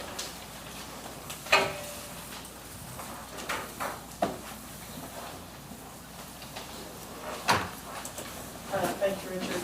And I'll say, before I start on that, I want to take just a moment of privilege because that seems to be the standard. Town staff is here to serve the community professionally, and we shouldn't be subjected to false accusations, misinformation, or personal attacks during public comments. We welcome and have always welcomed respectful feedback and constructive concerns focused on issues and solutions. But town employees deserve the same professionalism and respect expected of everyone participating in public meetings. Constructive criticism strengthens local government. Publicly targeting staff does not. Council cannot credibly claim to uphold ethics, professionalism, and civility while allowing employees to be singled out and attacked during meetings. It's particularly concerning that despite adoption and written clarification from council on the agenda itself, that they will not respond to public comments, our mayor chose to chime in rather than redirect speakers or uphold council's own stated standards of decorum. I respectfully ask that the Town Council of Black Mountain enforce the standards of decorum that protect both the public's right to speak and the dignity of staff who serve this community every day.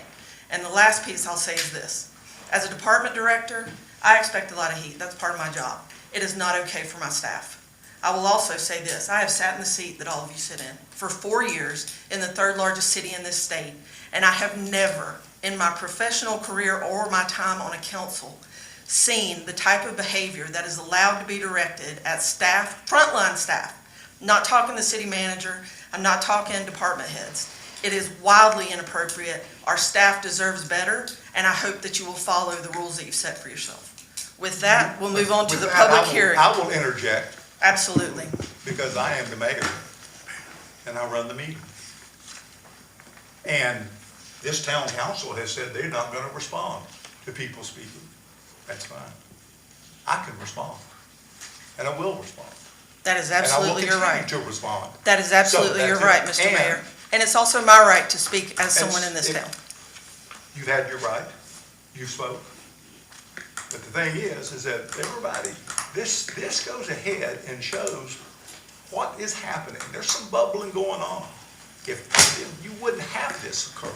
But I just want to make sure that you had your right to speak and that I've got mine. Now, if you'll continue on with the public hearing, please. I appreciate that. I appreciate that. I don't want to debate this. I appreciate that. I understand that. Are you going to present the public? I am more than happy to move to the public hearing. What I am asking for at the end of the day is for our staff to be treated like human beings. They are not. Go ahead and read from the statement, please. I would defer to the town attorney as to whether those are the rules of decorum that have been adopted by this council. Well, all I have to say is one person's opinion is one person's opinion. It doesn't make it true. It is an opinion. So a gentleman expressed his opinion. I do say that we do have rules of decorum that are present that are to be enforced by the presiding officer. That is somewhat of a discretionary task. The presiding officer can choose not to enforce, and that then turns to the town council to, if they see a problem, to enforce it over maybe the inaction that wasn't done. At the end of the day, the gentleman's opinion was one opinion. Agreed. Doesn't make it right. I bet if we do a poll here, we probably all have differences of opinion. To some degree, that's what makes our society great. And we seem to have lost that whenever we turn on the TV. It's terrible where we are. Okay, so I expressed my opinion of 30 plus years. And that's my opinion. But I tried to do it professionally, didn't attack the gentleman who spoke. So at the end of the day, we all just need to calm down and recognize that we're all going to have differences of opinion. Doesn't make anyone right. All right? Thanks, sir. Okay. We just need to calm down. And let's move on to town business, please. And the town business now is? Public hearing as it relates to the amendment of Chapter 1, Section 1.2.3 of the definitions, Chapter 4, Section 4.7.14, Table of Uses by Zoning District, and Chapter 5, Section 5.19, Data Processing Centers to add definition, use, and requirements. And I've asked Russell to join us because he really has done the lion's share of the work as it relates to that. So we're happy to answer any questions any of you may have. All right, we're going to go ahead. You may got any questions you want to ask before I open it up for public hearing? I have some questions, but I'll hold them until after the public comments period. Thanks. Okay. All right, hear a motion to open up the public hearing? So moved. All in favor? Aye. Anybody wishing to speak to this, please come forward and speak. Not seeing anybody, do I hear a motion to close the public hearing? So moved. All in favor? Aye. All right. Alice, you want Sure, yeah, I expected lots of citizen comments on this tonight. Wow, so I'll be speaking to some questions that were raised in an email that I believe all of us received regarding some specific things in the ordinance amendments that are presented here. In all, I want to say I think what we have to look at is great.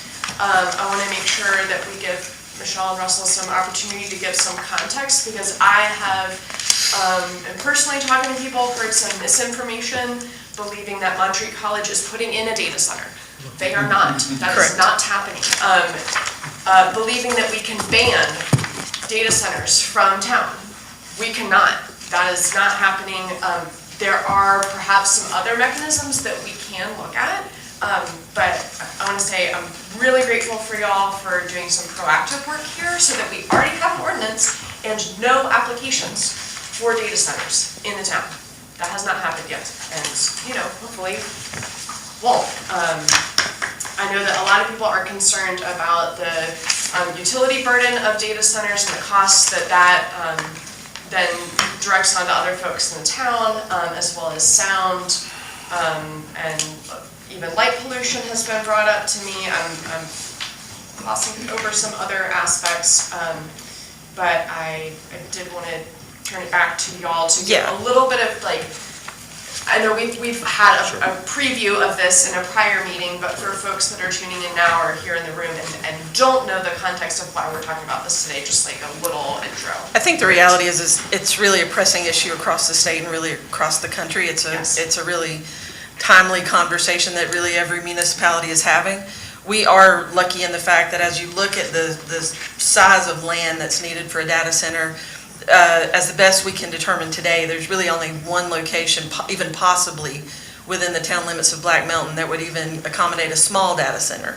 So we're not exactly a hot market for data centers, but it is still something that you all should make a determination and a decision around. And you're right, you can't say no data centers. That's not a choice. Really, the tools that you have available as a municipality are a strengthening of your zoning ordinances. And as we've been going through the process of working through the UDO, we've been working to strengthen a number of our zoning ordinances, and this is one of those. And so the proposal that was put before you a few weeks ago by Russell is exactly that. It kind of lays out the protections that you all have identified as important as it relates to zoning within the town of Black Mountain, as it relates to things like noise, as it relates to water uses, as it relates to the things that we can cover under our zoning ordinances. The other piece of this is to say that it's a really interesting time in North Carolina as the state legislature is really looking deeper into data centers right now and trying to make some larger determinations around that. So there really are two options, right?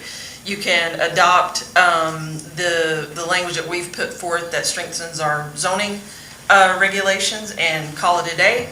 You can choose not to do that. Or you could adopt the language that we put forward as our zoning recommendations, regulation recommendations, And you could also follow suit for what a lot of other communities have done in terms of establishing a moratorium while the state and regional folks really figure out all that we don't know yet around data centers. So those are kind of the options that are available to you.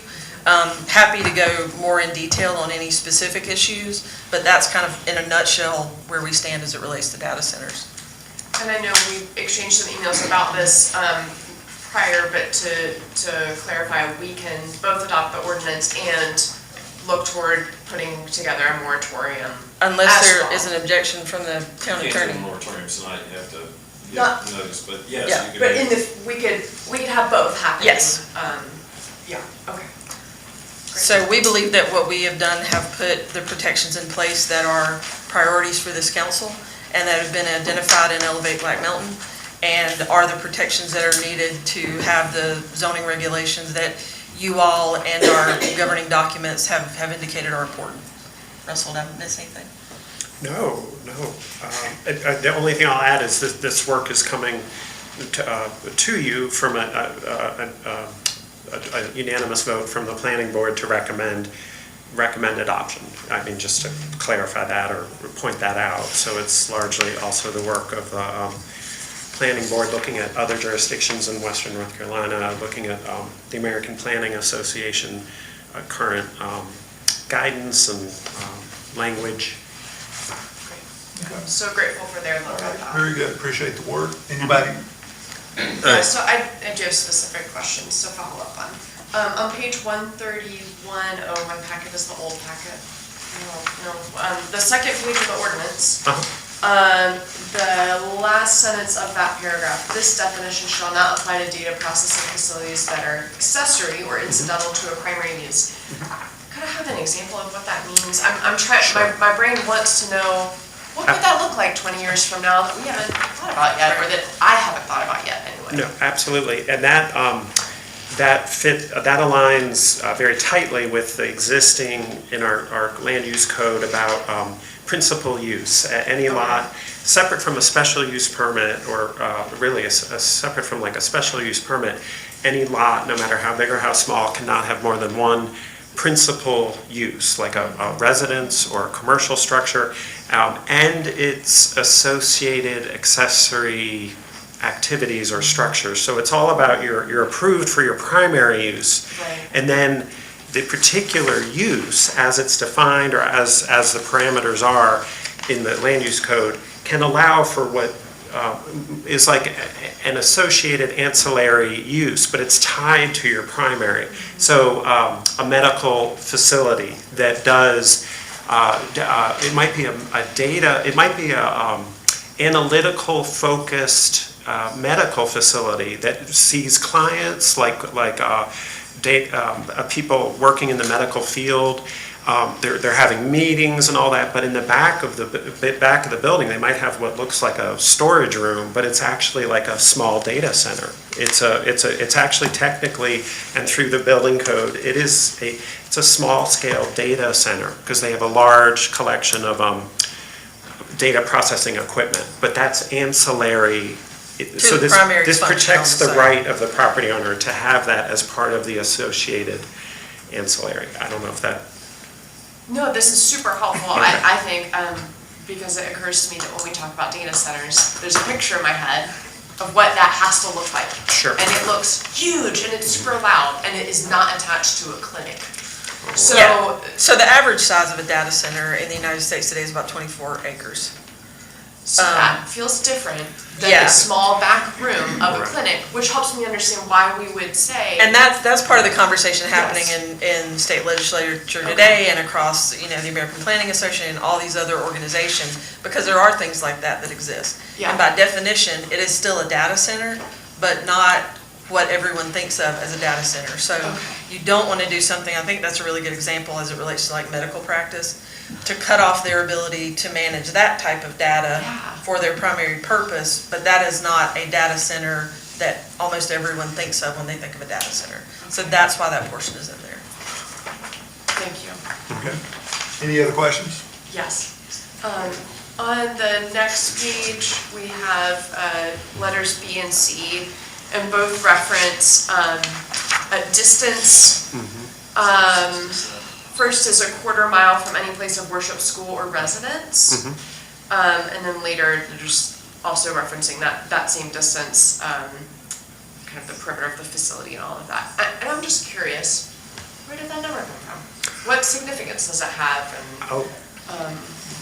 Yes, thank you. The planning board, that's based on planning board with staff support, really looking very specifically at not inadvertently prohibiting the use through the adoption of a zoning regulation. If we know that, if it's known that there's no parcel and the only zoning district that's proposed for it to be permitted is heavy industrial. So it's a matter of looking at a map with a ruler or estimated about actual parcels where, and anything more than a quarter mile, and this was looking at currently where there are places of worship, schools of any sort of school, or residence. We have several single-family homes in the HI, heavy industrial. I know you all probably know that, but it's very interesting from like a legal, the historic nature of our town.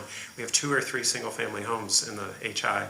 So quarter mile was like that sweet spot of, there is still a location in HI0 where a facility that meets all these other requirements could be approved. This is really around noise protections, right? And so making sure that you've got enough of a buffer to ensure that residential areas aren't impacted by industrial noise. Okay. And so the quarter mile gives significant That buffer. And also keeps us from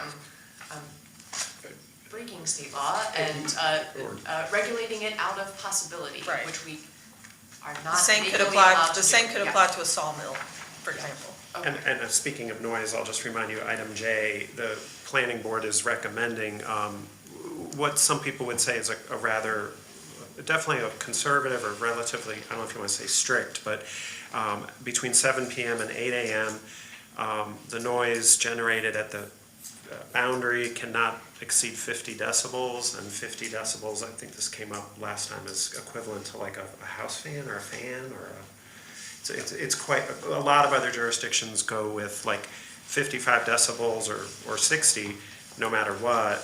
The planning board is recommending 55, and then, but at night hours to be even lower, all the way down to 50. So I just thought I'd mention that as far as noise. Thank you for highlighting that. And it looks like the measurement is from the site boundary It is. versus the actual building itself. Exactly. So there's some extra room there. Yep. On the final page, it says off-grid systems will be exempt of this requirement. Can I have an example of what that would look like? Oh, so you're talking about H, utility? Sorry, H, yes, Okay. the last sentence of H. Yep, that, it's to protect, to protect the right of,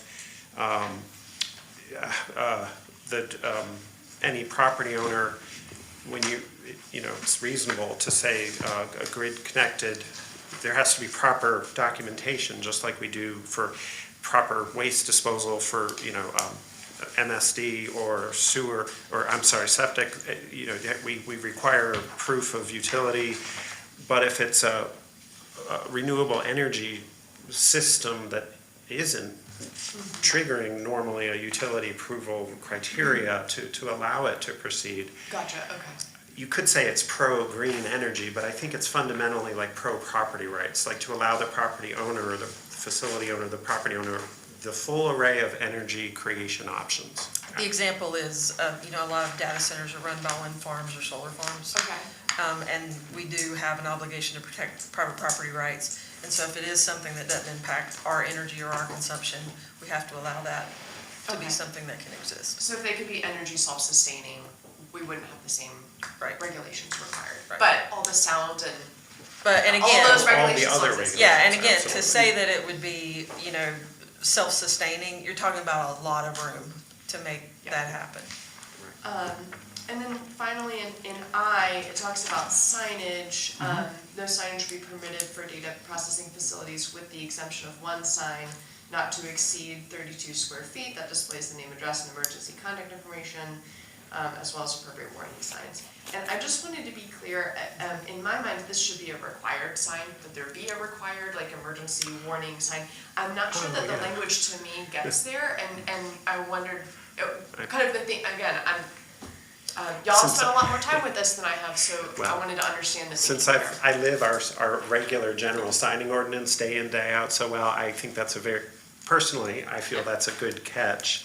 That for public safety and everything, there should be a requirement for that type of information on a sign. Yeah, that's certainly something we can, Yeah. if you want to make the recommendation for an amendment of that, we can add that. Yeah, I'd like to strengthen that language, for emergency reasons that, fire police can find them, but also the appropriate warning signs that are mentioned here, that feels, important, again. So we can simply change that signage will be required to not exceed one sign, well, I'm not thinking of the best Well, word one for it. thought I have is you might say one sign per street frontage. Yeah, not with to this, exceed. Not to exceed, and the No. blah, blah, blah, blah is required. It seems like it makes sense to have at least, from a public safety perspective, it might make sense to have at least one per street frontage. I think I agree with that. Okay. I think Okay. that's good thinking. Okay, I'm gonna make some notes so I can make that motion. Okay. Okay. Those are my questions. So are you, anybody else got any questions? I have a comment, but.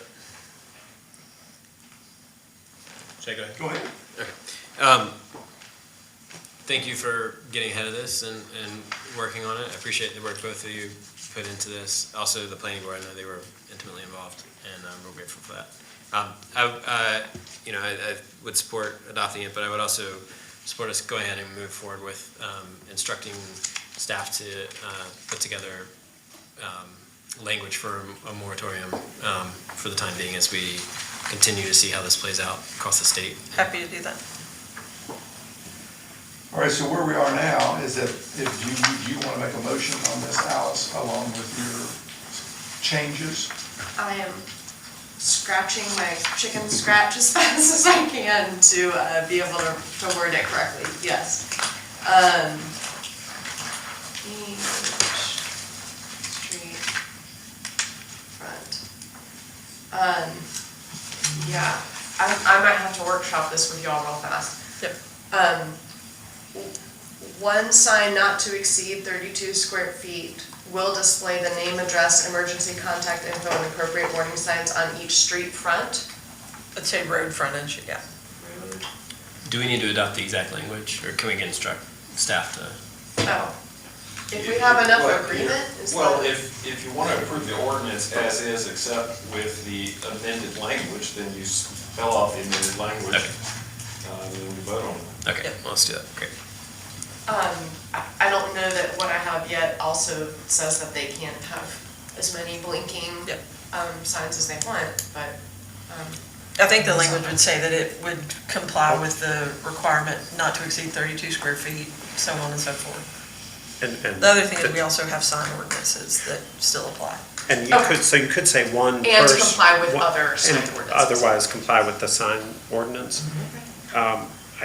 It was my understanding you were working towards one sign, no more, no less, required per street frontage, road frontage. I don't know if I'm saying that right. And I know that wouldn't be the official way to say it, but there shall be one sign to avoid sign clutter or otherwise conflicting with the sign regulations, which limits the number of signs. Yes. Are we going to be able to get close enough? Can we just go ahead I think and eliminate that? Can we not just I'd like eliminate to that finish. and pass the rest of it and then bring it back next week? Well, she's got language there that's mandatory, she wants an affirmative obligation rather than a passive one, so she's got language there. It sounds like this, with the moratorium, this thing's gonna be revisited anyway if the moratorium is adopted. So I think, Alice, you go forth with your motion and make the one amendment. That'd be pretty good. I would like to make a motion that we approve,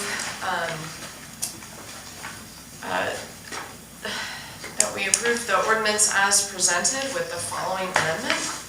Changing the letter I signage to read, there will be one sign not to exceed 32 square feet, which will display the name, address, emergency contact info, and appropriate warning signs on each road frontage, and otherwise comply with the sign ordinance.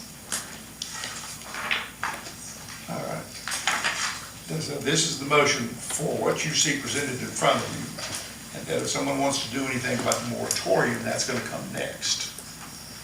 So, you've heard the motion. Is there any more discussion? If not, all in favor? Aye.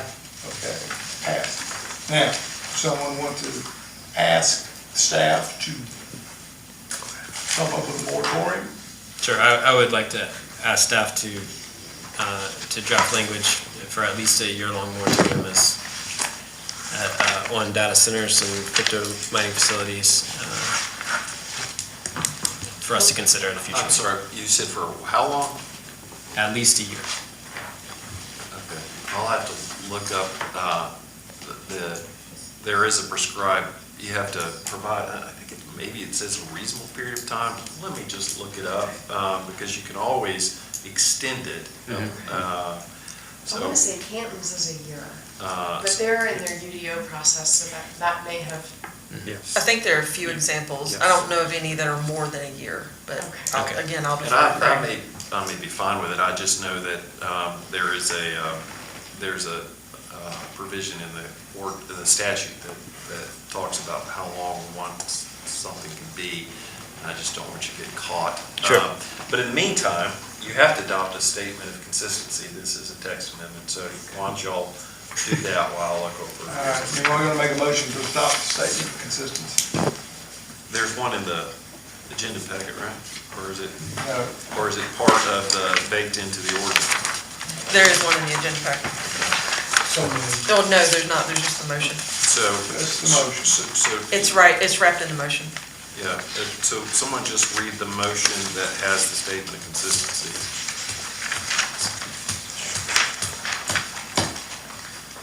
I move that we approve the proposed text amendments, Chapter 1, Section 123 definitions, Chapter 4, Chapter 47.14, table of abuses in zoning districts, Chapter 5, Section 519, data processing centers as presented, and find that the proposed changes are consistent with current state regulations, and find that the recommendation promotes the general welfare in keeping with good zoning practices. All right. Any discussion? If not, all in favor? Aye.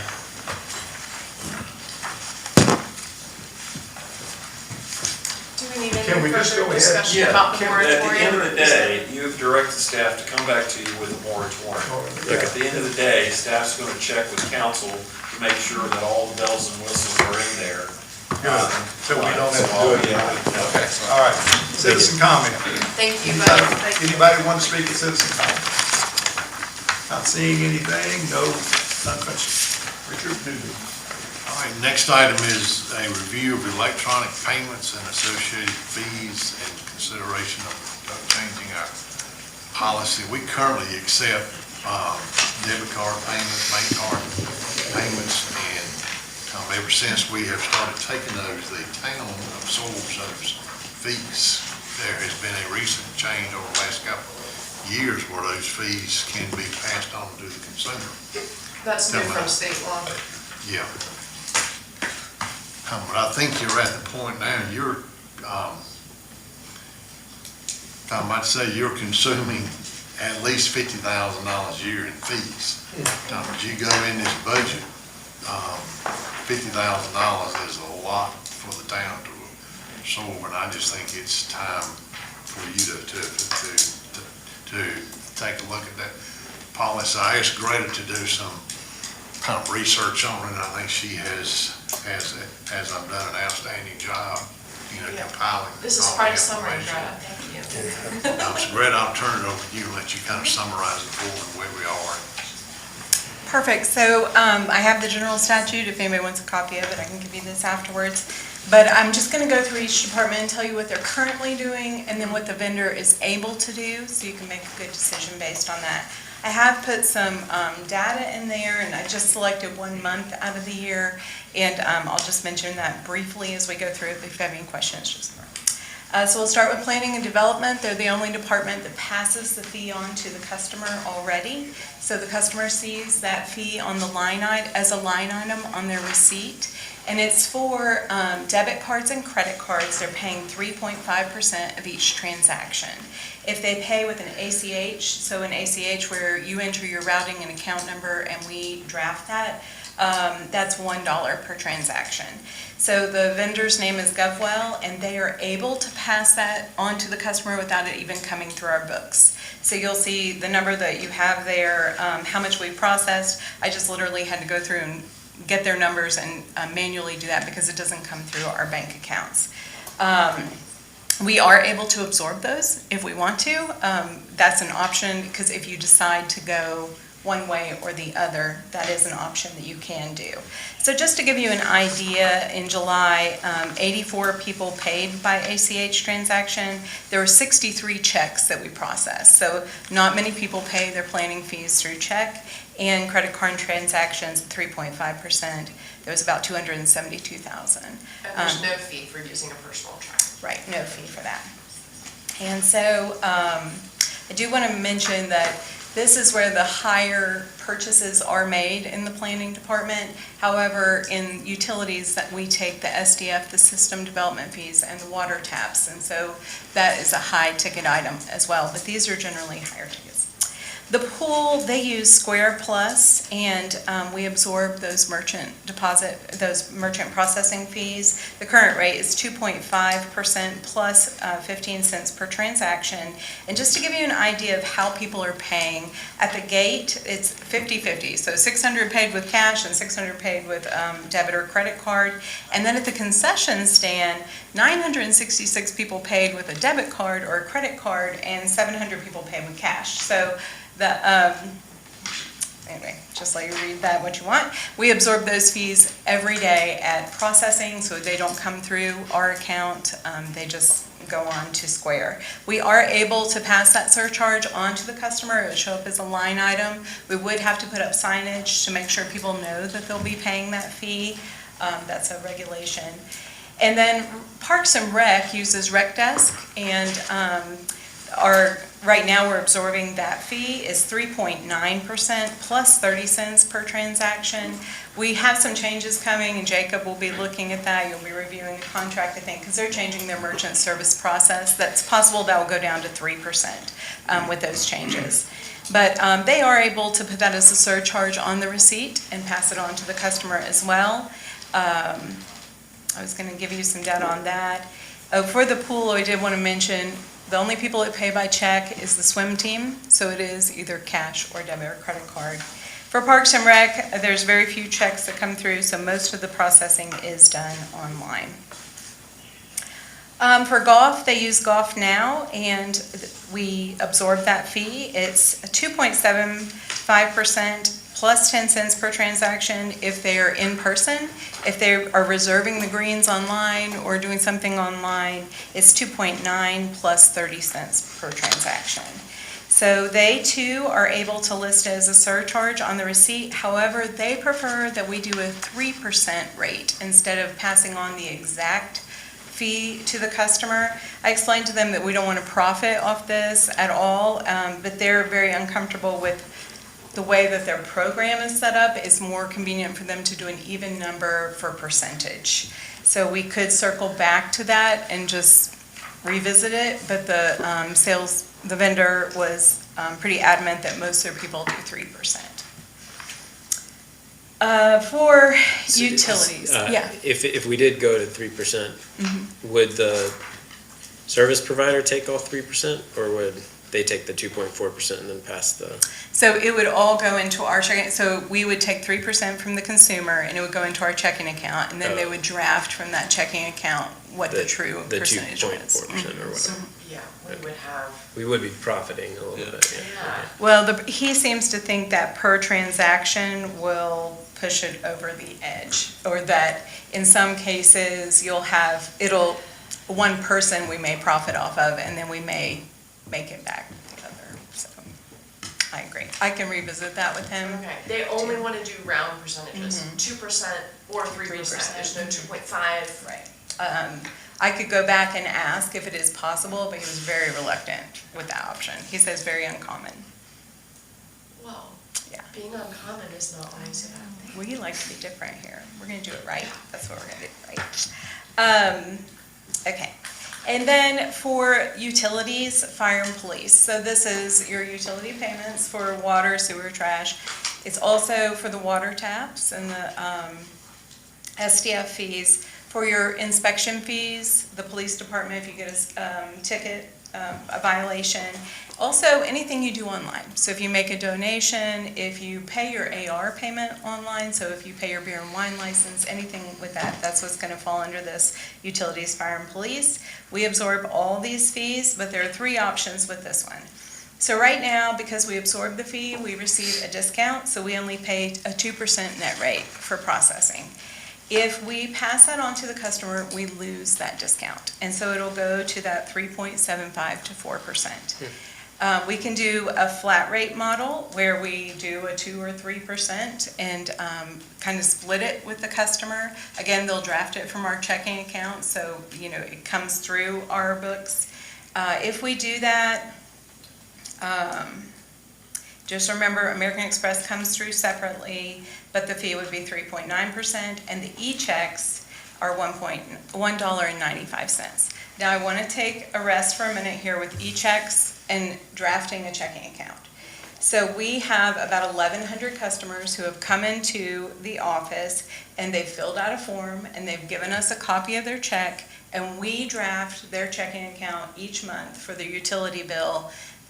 We know it's their account, we have their check to prove it. There would be no fee for that because that's going through our bank account.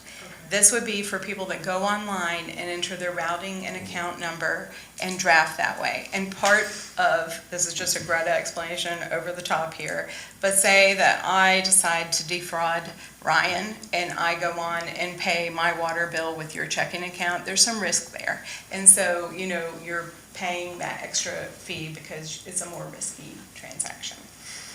So anyway, that would be the base model for that. And just to give a little perspective for the website, in the month of July, there was $3,200 worth of fees incurred there, but for the credit cards we took in the office, it was only $543. So it's definitely a convenience that being able to pay online that people are using. Any questions? Oh, one final thing I did want to note. If you amend this, we do have to amend our contracts with these vendors, and there's some software changes that would need to happen, especially in utility billing. We would have to do some software changes. We would have to create some signage to make sure everybody knows that they would be feed, and we could use mechanisms like the newsletter and online banners and stuff like that in the bill. But as far as making sure that there are free options for folks, they could still pay by cash, they could pay by check, they could do the bank draft, that we initiate. And also bill pay through banks. If you sign up for bill pay, they either mail us a check or we have what's called a lockbox service where that payment comes in electronically initiated by the customer. So those would be free options for them.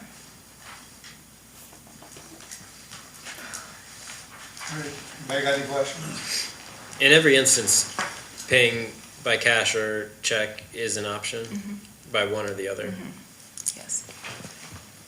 Now with planning, it's a little bit more difficult because they don't have cash boxes down there. So what they have to do is they bring the cash up to the customer service department, or they'll send the customer. It requires some extra steps because of the separation. Very few people, there's one customer that I know of that pays by cash for planning. But check is more simple? It would be much more simple, yeah. So, okay. So there are ways to avoid these fees Yes, in every absolutely. instance. Okay. I think one point too is that each way you do it, they should all be consistent. You either absorb the fees or you pass the fees on to the consumer. You don't need one department doing one thing. Exactly. Another department doing I agree. something else.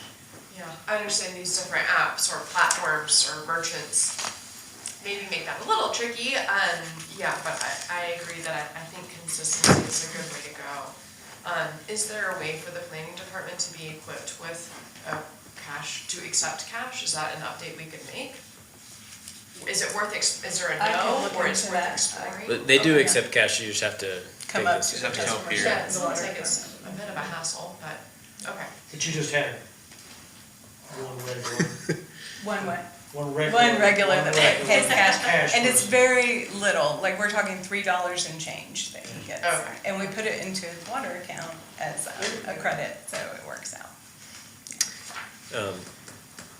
Do you have any sense as to what other municipalities are doing? Yeah, so we did have some requests of other folks. They were asking what we were gonna do and looking into passing on the fee as well. But I have not researched, I could get you a report of what other municipalities are doing. Most I've seen, they, pass the fees on to the consumer. I know that when you pay your taxes, you have to pay the fee for that. Greta, you know a great deal more about this than probably anybody in the world, I would think. I don't know about that. I know the people, you didn't ask my opinion, but I like to share my opinion. But, I think about the way the water department has had trouble in the past with customer service and just making people happy. And sometimes I think when you give people a choice, you can pay or not pay a fee. You're at least giving them the choice to have a free option. And so I like that you're looking into this and that, you're making a good choice for the town, but you're also giving a way for them to do something that does not cost them money. It's only gonna get bigger as you raise rates and your Percentages. You start a little higher, you're just gonna be absorbing more and more. Be using cards less. All right. And it's not really fair to the person that pays by check or through the bank. Contract, if you're supplementing somebody else, you're not getting anything out of it. Well, because the person who's paying by check is actually paying money too. Because it costs money to have a checking account, to purchase your checks, so. So we look at this again next month, we look at it next month, a final. Yeah, we just need guidance from the board, is that? It looks like we have a proposed motion, so I'll move that we authorize town staff to create an electronic payment policy to impose fees on electronic payments as recommended and to present a draft to council at the June 8th meeting. Any discussion? If not, all in favor? Aye. All right, next. Thank you. I just want to say that Greta Yeah, that'd be good. represents, I think, a new breath of life in the water department building area. I've heard good comments, not only about her, I've heard good comments about customer service, and especially about calling people back. Very good. So I think that we're moving in a new direction this town is. Thank you. Thank you, Greg. Thank you.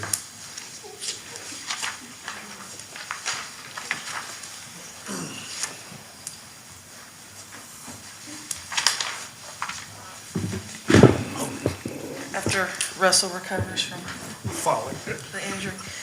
So we wanted to talk through the street dedication process. And I know there may be some questions as it relates to some things that are or are not on this form, so we want to give any clarification if you all had any questions related to that before you make that determination. I don't have any questions about the application itself. In my head, had envisioned more of a rubric to go alongside this so that, over my tenure on the council, there's been conversation about the burden of cost of paving that happens over many, many years. It's not that streets immediately when they're coming to us are in bad shape or anything, but it is an ongoing cost and then, years when we have snow, to plow that snow. And so to have a fair and clear, transparent mechanism that we're looking at these applications that are thoughtful about the burden, some folks choose to live on private roads and those can be developed in town through that mechanism, but yeah. Yeah, and you'll notice under dedication of streets, item number 3, the section that says must be approved by Public Works Director and the Fire Marshal upon inspection. That's really because all of these streets are so dramatically different, right? one may need grading, one may need paving. There may be a size issue in terms of street width, the fire marshal, that doesn't meet fire code. So there's so many variations that could happen that it's almost impossible to call out all the things that you may need to do or may need to be handled. And so in conversations, that's where we kind of landed on, it has to have the inspection of the public works director and the fire marshal before we can make that determination. Jamie gave a good example of a lot of times there are trees that are right there on the side or have come down. We would want that to be handled by the property owner before it becomes the property of the town. Same thing with grading. That gives an opportunity to say that would need to happen in order to meet the standards for the town. You know, that may be very different if you're talking about street width. But we looked at, and we did have a lot of examples of that. We can certainly go back in and roll out based on current costs, you know, what those street maintenance costs are, so that you can factor that in, or that could be something that's included with, you know, at the bottom of the application from a staff standpoint, if you'd like to see that, a maintenance cost estimate. I think that would be very helpful. Yeah, I hadn't even considered that. So, and in fairness, Public Works has used this for a long time as kind of a guide. And when we all came together and met to talk about it, that was really the area of concern, is there just are so many variables. It's just going to come down to Public Works and the fire marshal putting their eyes on it to know what we need to do before we accept that dedication. Are there width rules right now? Yes, And so those are separate ordinances that would not, like, that's fire code. okay, so the approved by public works director and fire marshal, that's not subjective, that's meeting certain criteria that's outlined in other. It should be, yes. I mean, obviously, you could elect to, and I think we have, to take a dedication of a street that's more narrow than what is called by fire code. But at least you've gotten the fire code, the fire marshal's feedback and the determination of what, you know, current state statute allows or calls for as it relates to that width, and you can make the decision from there. I mean, you all could ultimately make a decision that doesn't comply with any of those things, but they at least are giving you current statute, current regulations, so that you can make a decision based on that. And there is one thing that has come up with a friend of mine that's trying to do a little development. The interpretation of the fire marshal of the paving and the fact that it has to be, from what I understand, has to be either asphalt or concrete is not correct.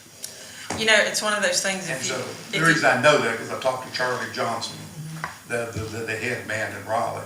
Yep. And so that it has to be an all-weather surface. Right. And so that traffic bond can easily suffice. Yeah, there is a in little that- bit of in that- discretion in in that that. case.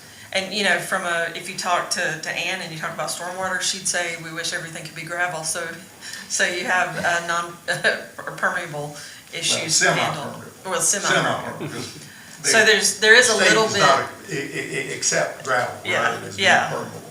So there is a little bit of flexibility in that, but again, that falls to the fire marshal. So this is one of those things, what we're trying to get to is let it come to our department as an application. So then Jennifer Tipton would take that in, would say, okay, here's what we've got, here's the drawings you submitted, did you check all the boxes on this form? And then from there, tap Jamie and our fire marshal to go out and take a look, see if there are any particular circumstances that need to be taken into consideration. We can then, as a staff, go back and say, hey, if you want the town to take this on, these are the items that would need to be addressed. And we kind of create a running document from there of where we are with those items. And then from there, once those were addressed, it would come to you all. What we're trying to keep from happening is streets that don't come close to meeting fire code or really meeting the needs of public works coming to you all without having been fully vetted and without you getting the professional opinion of whether we should do this or not. And the big thing is, for us, is dollars. Yeah, It just it's the comes maintenance right down to cost. one thing. Are we going to go ahead and accept streets in developments or utilities in developments? That's right. Because a lot of we don't these- have the money. Yeah, and a lot of these will have street lights that we then take on the utility costs. It'll be a political football for whoever's on the board. Yeah, so we're, Whether or not they're gonna allow development to come in. That's or right. not come in. so we can make this more stringent if that is the way you all would like for us to go with that. We were trying, because there are so many variables, to bring it back down again to those two taking a look at it and making a determination. But happy to move forward in any way that you all would like.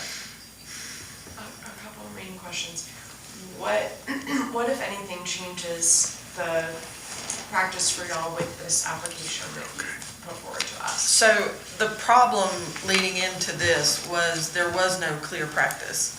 It might come to Public Works, somebody might reach out to us, and then we're all scrambling, trying to pull everybody together. So we all came together, talked about a central point of application, talked about a central process for making this decision and this determination. So basically what you have is centralized permitting with this. Okay. And then I guess the only other thing I would add is I feel like there needs to just be a little bit clearer language that there's still council discretion. Yeah. That even with, approval by the Public Works Director and Fire Marshal, that is not meant to imply that a future council would immediately accept the road. Right. Or that, some things might not be met and a future council might accept the road anyway. Yeah, the portion in that, clearly says, we won't take on any of this until it's been accepted by town council. We could certainly at that point, put in an asterisk that final determination rests with town council. I do think we've gotten the feedback and run into issue of folks feeling like if they have completed the application and staff is willing to make the recommendation, then it behooves the council to agree with that.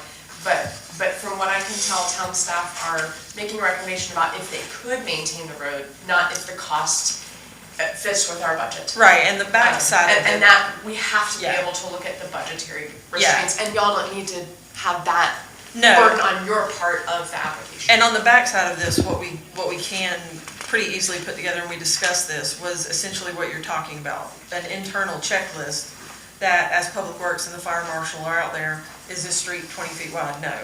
Over here, it's 14 feet. There are trees that would need to be removed. So the notes and the information are there. That would get submitted as it came to you all to make a determination. So in terms of you using your discretion, you'd be able to say, well, maybe taking a tree out is not the end of the world, but a street that would have to be completely paved and this and this and this maybe is. So that gives you those points of consideration.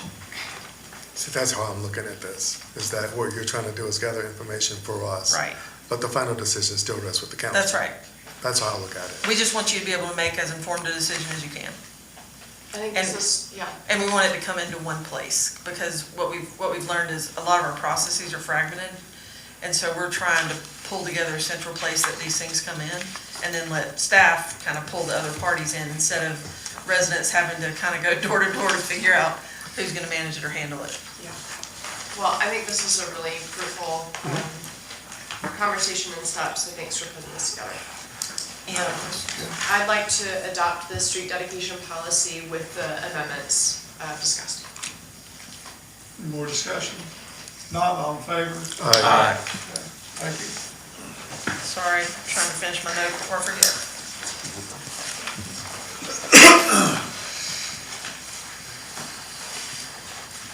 Okay, next item is a request from the Black Mountain Tennis Association asking the council to consider naming the Lake Tomahawk Tennis Courts the Judy Eubanks Tennis Courts. I don't think the council has an established policy on naming. I've seen it go from one extreme to the other. Where I had one town, the person had to be dead for at least 5 years before a building or a facility could be named. But I think, I guess one main question is it something that will stand the test of time? I think it will. And may get asked. I think it will. Why this person has opposed somebody else. I'm just giving you some I thoughts. appreciate that, yeah, absolutely. All right, you may want to make the motion. I'd like to make that motion to consider the name of Lake Tomahawk Tennis Courts in honor of Judy Eubanks, and approval of a sign to be placed at the tennis courts. She's done a phenomenal job. Absolutely. Yeah. A major champion for. I'm thinking it may have been stretched in there. But grateful for We'll Judy round out for this all the one.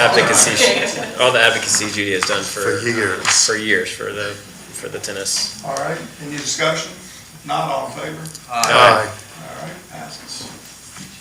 All right, next item is the, on request that you accept the water line infrastructure within the Sweet Birch Commons for public ownership and maintenance.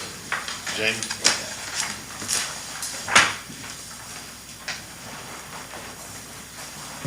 So, yeah, probably, I guess it's 2018 or 2019 when Sweet Birch come in over there. They had installed the water system, which it was to our specs, 6-inch ductile, which is what we require now. We don't even let PVC even go on the ground anymore because it's a maintenance nightmare.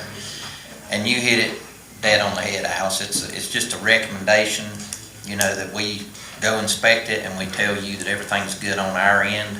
Then it's your decision whether you want to take it over or, into the town. But it passed everything. I remember that it held the 200 PSI that's required for 24 hours, no leak downs. We do require new construction like that on our water systems, for they own it for a year.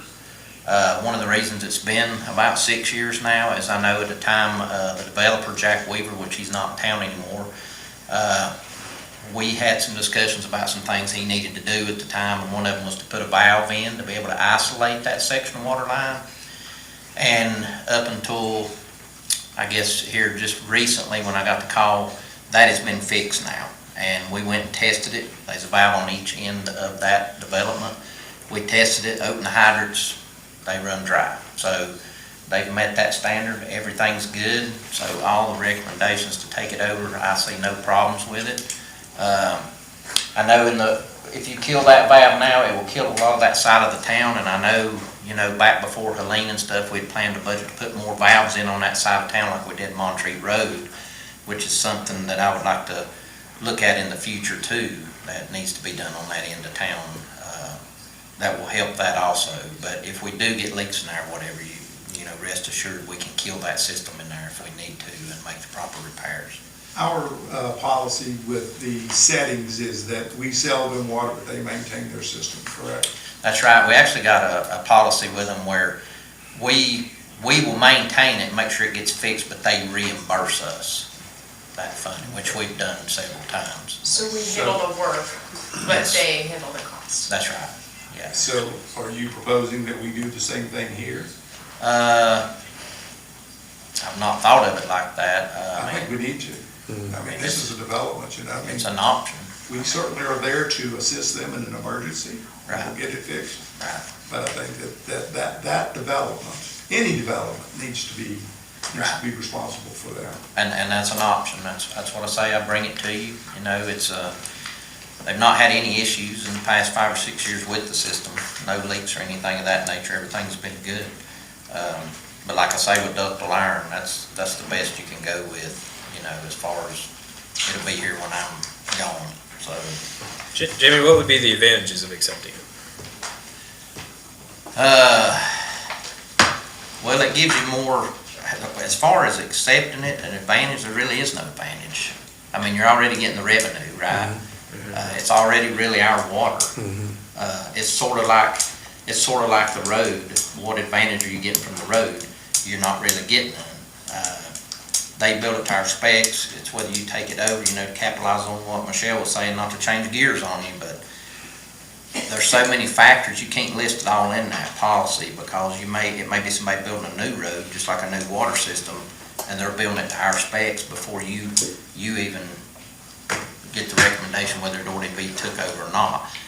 Don't mean you have to take it over, because if you take it over, you're taking on more expense.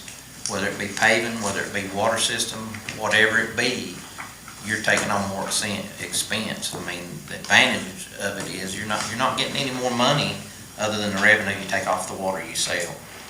The rest of it's just maintenance, which the water fund sort of takes care of itself. The money you make goes back into the system, which is a good thing. And your system development fees, as long as you're upgrading or upsizing, you can use it, but if you're just doing general maintenance, you can't use those fees. I think you also got a point where you required him to build it to be your Yeah. specifications Yeah. with the impression that That would be accepted. And passed all the tests, you would take it over. Yeah, but I that's the mean, same. could argue and say, well, I wouldn't have built it that way if I knew you weren't gonna take it over. But there again, that's the same thing about roads, you know, so it's the same policy on roads. So I just think that we should be there to help them and then build them if something happens, but they need to retain an ownership of it. We have other, Mayor mentioned the settings. We've had quite a few developments Right. in Black Mountain since the settings. Has there been any consistency in the manner in which They we've have done it? not. The settings Is are there sort of any a rare other- case. Is there any other but the settings that they are, that the developer is, responsible for the Cost? No, sir, there's not. The settings is the only one. They got their, they got their own tank. They got their own, in-ground, booster pumps and things like that. And of course, they got their HOA, and I meet with them every year and set up a budget with them. And that's by their recommendation, that's what they want to do. And we get a maintenance plan for them, like, here's how often you're probably going to have to replace these pumps, here's what they cost now. We go through their whole system, and then they try to keep that much money on the books for those repairs when they come around. The system that's over near Spring Hill, what's the big development? Call it a blank on it. Black Mountain Estates. Black Mountain States. No, just off Hiawassee. Tudor. Oh, yeah, yeah. I don't recall Tudorcroft ever coming across to be accepted. It has not, it's not been accepted. So It see, is- that's It's another still example under right there. works, right? I It's mean, still under work, yeah, development. they've probably got So, I several mean, that's more what I'm years. saying, this is like a new policy. I know Larry was talking about, well, has this been done before? No, but then again, we denied some developments for the street takeover. And I think this is beginning to show a pattern that, if we start taking over streets and start taking over water stuff, it's a lot more expensive to the town. Well, so I appreciate that a lot. I think, like, let's say the assumption is that we're not going to take over new developments, and they build it to whatever specs they want to. They don't put a shut-off valve in there. I mean, what are the, what are the disadvantages of not having a more cohesive water system where the town, manages all these different new developments? I mean, if there was a leak and no shut-off valve, in the entrance, on their property, in their system, but in the entrance, not at someone's house where there's a meter, who's responsible for all that lost water if we're not fixing it? Well, they are, just like when the settings, when it was being built, it was built under T&K Utilities, Wendell Howard, which is a big company, but they were responsible, they put the system in and stuff, and, they have to keep it for a year, whoever the development is, and then it's up to them to contract whoever, if they get leaks, it's up for them to contract them. Now, if they don't, then there's stipulations that we can put against them. So we're able to measure the amount of lost water from that leak? Through meters. Yeah, but what if it's in the street? I mean, what if it's at the entrance of their property? Well, we know how much water we're pumping out of the shed, right? And we know how much water we're getting from Asheville, and then we get with Greta and see how much water's been sold. Yeah, but there's leaks all over town. Well, that's all the right. time, right? That's right. I mean, there's leaks we don't even know we got. That's the reason that water So we loss can't measure charge is them not- for all the lost water because there's probably lost water. Right, lost water you can, but if they got a leak inside that development, then yes, they would be responsible for fixing it. I'm talking about the lost water. Let's say they want to say, water's flowing to the houses. It doesn't matter that it's leaking in the road and it leaks indefinitely. That they're not going to fix it because they don't have any money to fix it. That's a lot of lost water that is. And it's not metered water, so you're really just, you're doing what I said, taking a really good educated guess is what you're doing. There's really no way to know. Because it's not metered water. But I mean, just because we owned it doesn't mean that we'd know that it was out there anyway. Well, I mean, there was a leak. There was a water leak on my. There are restrictions, I mean, from the state has their codes on putting in valves and stuff. Jamie, who owns the water line as we speak today? The actual, well, they actually own the system as far as the maintenance goes. If something Who's happens. they? Sweetburg. Yeah, development, that's He right. owns the road? Yeah, we don't own the roads in there either. Oh, I understand. The developer still owns the land where the water line is running under? That's right, yeah. He hadn't turned it over to a homeowner association or anything like that? I think there's a representative here tonight from, can y'all speak to that? Hi, Mike Tobias, 546 Sweet Birch Park Lane. The road is still currently a private road owned by Sweet Birch Commons. The water lines, what brought this to a head, to be honest with you, is I contacted Chief Coffey to test the hydrants, and he said he couldn't do that because it was still privately owned. And so we hired a company to come out and inspect it with Jamie's guidance. And they inspected everything, found that we had 2 bad hydrants. And so we just replaced 2 of those hydrants, but a little over $12,000. And they inspected everything else. They said everything was pretty good to go. And so we, again, contacted Jamie and to get the hydrants approved for use by the fire department, because right now, as it stands, I have a hydrant in front of my house, but the fire department won't use it. And so it's a question of public safety, as well as just the convenience. Now, why wouldn't they? Yeah, I want to understand that as well. Because, well, and I worked for the fire department for 35 years. The fire department can't take the assumption that hydrant's going to provide us a certain amount of water that they need to fight a fire. And because they haven't inspected it, they haven't flowed it. And so what they will do is they will attach to the nearest hydrant that is under the town's ownership, which is all the way out on Blue Ridge Road, and then lay a line all the way down Blue Ridge Road, all the way up Sweet Birch Park Lane to the house that's on fire. And so that was what kind of started this whole project, to try and get the town to take over the hydrants so that we would have. So they're not just decorative hydrants? Oh, no, they're not No, I'm sorry, it's a bad joke, but if they're not gonna be used, And see, that's sort in of case going of a back to the fire, fire then, marshal yeah, and they're me, not like doing a anything hydrant with is it. a flush point for us. That's all it is. We don't flow hydrants. Yeah. The system's all I'm worried about. The hydrant's actually the fire department. Yeah. On my behalf, we're good on valves and everything, so. But we did. Right, but in order for the hydrants to be usable by our fire department, the lines have to be part of the town. Is that? Yes. So the Yeah, fire it has to department be can't to go, so the fire department can't go into settings. This is Sweet Birch. Sweet Birch.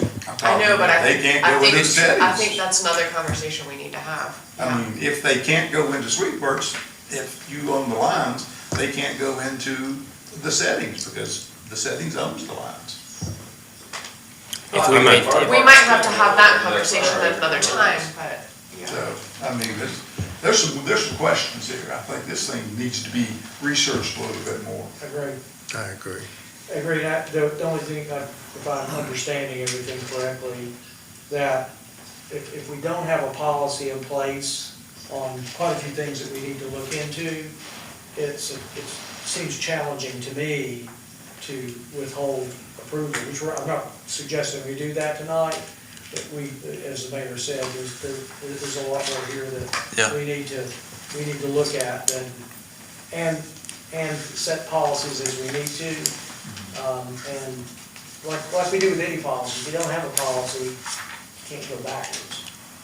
Well, usually you have most towns will have a water connection policy, and it will speak to where the infrastructure of the public ends and the private begins. And typically with developments, if it ends, you'll have a master meter, so you can catch all the leaks. In your situation, you don't have no man's land you're not catching the leaks.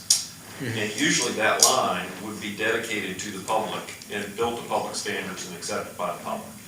in this hypothetical that we've been talking about, but, you know, we just need to, nobody's asked me to look at a water connection policy, so we probably just need to go and take a look at it. I know in the past, you know, when somebody comes in with a development, and you take me, the fire marshal, you take all the department heads that have been involved, planning and zoning, they bring in the preliminary plans, we look them over, and then we make notes for them of things that they need to do that we see is not on there, to make it to where we would take it over if they build it. So once they take that back to the engineer, and the engineer redesigns another set of plans and brings them back, we look over them again, and if everything's on there, then he's stamped to build. So basically, like Richard said, you know, they really build it to our standards, whether it's took over or not. It's got our stamp of approval on it. Right. Well, that makes, the way you described it, makes it look like we set it up to be taken over. I think you have. And there's a difference between that and roads that we don't need to get into, but. So I'm good to table this and get, you know, some more clarification, especially around the hydrants. Just my last comment would be that this feels very different than roads in that it has such a larger impact on the system in general. Yes. Public health is involved in water. And you further complicate it because you've installed town meters that you bill customers on. Yeah. To a line you don't own. Yeah, but I mean, So they we got the could come back and say, situation "I'm gonna in charge the you for the settings." water. So we just need to see how this, you know, what the settings is and have Craig look at it and come back. I know this come up one time, it's been several years ago, I think Jesse Gardner was CDC engineering, basically, we were looking at it, and I think when the engineer stamps off on that, it's basically saying, according to Jesse, it's basically saying we took it over at that point. I That's know. something that Craig needs to look into for us. That Craig. There should be a policy that expels all this out. That's right. Right. That's right. Anyway, tabling it. We're going to table it, please, and let Craig take a look at that policy for us. All right. Thanks for Okay, staying around. thank you. This whole This time. will not be at the end of the Yeah, next next time meeting. we'll- Thank you for being here. If I had known y'all were here for this, I would have recommended that we move this to the beginning of new business. So thank you for being patient. Sure. Thank you. All right, last thing on the agenda here. I'm actually, next to the last. Oh, next. Lower Sure. watershed dam. Scratch that off. Matt, you wanna come update them on? Jamie. Oh, Matt, I'm sorry.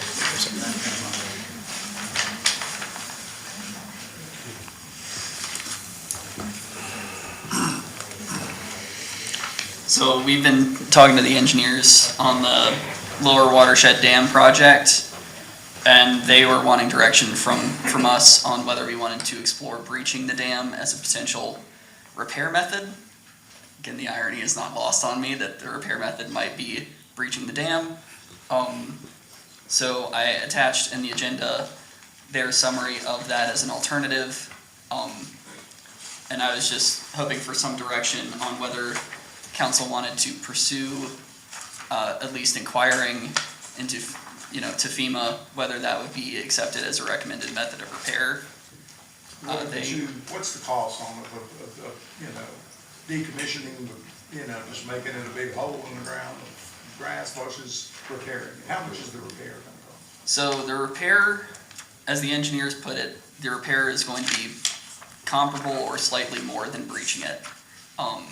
It falls under the threshold for regulation from the Army Corps of Engineers. So we wouldn't need any state approval or federal approval to breach the dam. And I think they put in their summary a list of, benefits and drawbacks. And so one of those was, let's see if I can find that. So the benefits being, the construction costs for breaching the dam and restoring the stream channel are estimated to be similar or less than the repair. Returning to the dam and pond to a natural stream-like channel is viewed as an environmental benefit, and dam decommissioning would be considered a long-term investment by reducing maintenance and administrative costs. That makes total sense to me. I would maybe counter and say, what if we did nothing? Do we have to do something? That was my question too. Yeah. Return to the earth. I Do mean, we the need to dam intervene? the dam didn't break during the hurricane. So there is some damage to that lower, again, this is the lower watershed dam, so it's not the main dam structure at the watershed, it's the one that's the little pond right when you get into the entrance. And there was some damage to that structure. I can't speak to, Is there a recommendation potential. from Public Works, is Jamie's recommendation on it? Hey, Jamie? Jamie? He said on Thursday that he recommended just, I think.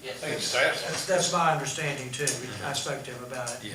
We have a recommendation on the dam breach for the lower watershed dam. Well, you got options. I mean, if you dredge it, it's full of silt, it don't serve any purpose at all. It's been there since forever. So, So I think the thought was, do we just do nothing? It was, yeah, you can just do nothing. It's just a natural creek now, even if it fills up. You may just have to, Just let it go. dig the actual creek out, but Is that good with Corps of Engineers? I don't think they really, Don't Again, touch it. it's under the They're all about threshold, touching so. stuff. I mean, is it at, It's under is their there any policy. risk that if we do nothing, it gets further damaged and water is going towards structures? If your dam Don't- breaches, you could flood whatever's below it. Well, I'm trying to gather how much water is this is a smaller pond. It don't really have a dam. It's got like a little rock spillway, Yeah. which was So- destroyed during Helene, and it's still flowing the same way it always has. It's just the upper end of it's just really full of silt. I mean, if you're gonna save it, you're really saving nothing. let's just do nothing. So I think here, we've got an opportunity to give you a victory tonight. Free 99. Yeah. Yeah, okay. I mean, is there a liability if we do nothing? I can't speak to that, not being an engineer, but We do nothing. Sounds good. That's a motion. Do I hear any discussion? would you like for me to follow up with the engineers and clarify any effects that might have that to sounds do good. nothing? Yes. All in favor? Aye. All right. Now, hear a motion to go into closed session. Nope, we got one No more. more. Audit. We didn't do a creative. We got your audit contract for next year for a total not to exceed $57,900. And one of the biggest reasons for the increase is that you have several federal projects funds, and obviously you have to do special audits for those federal Yeah. funds, so. I would move to approve the fiscal year 2026 contract to audit accounts and audit engagement letter from Gold Killian CPA Group PA as recommended. Any discussion? If not, all in favor? Aye. All right, I hear a motion to go into closed session. So the motion is going to close session to discuss with your attorney for purposes of preserving the attorney-client privilege, the matter of Rail Yard Hospitality Group LLC versus Town of Black Mountain et al. All right, all in favor? Aye. All right, let's go.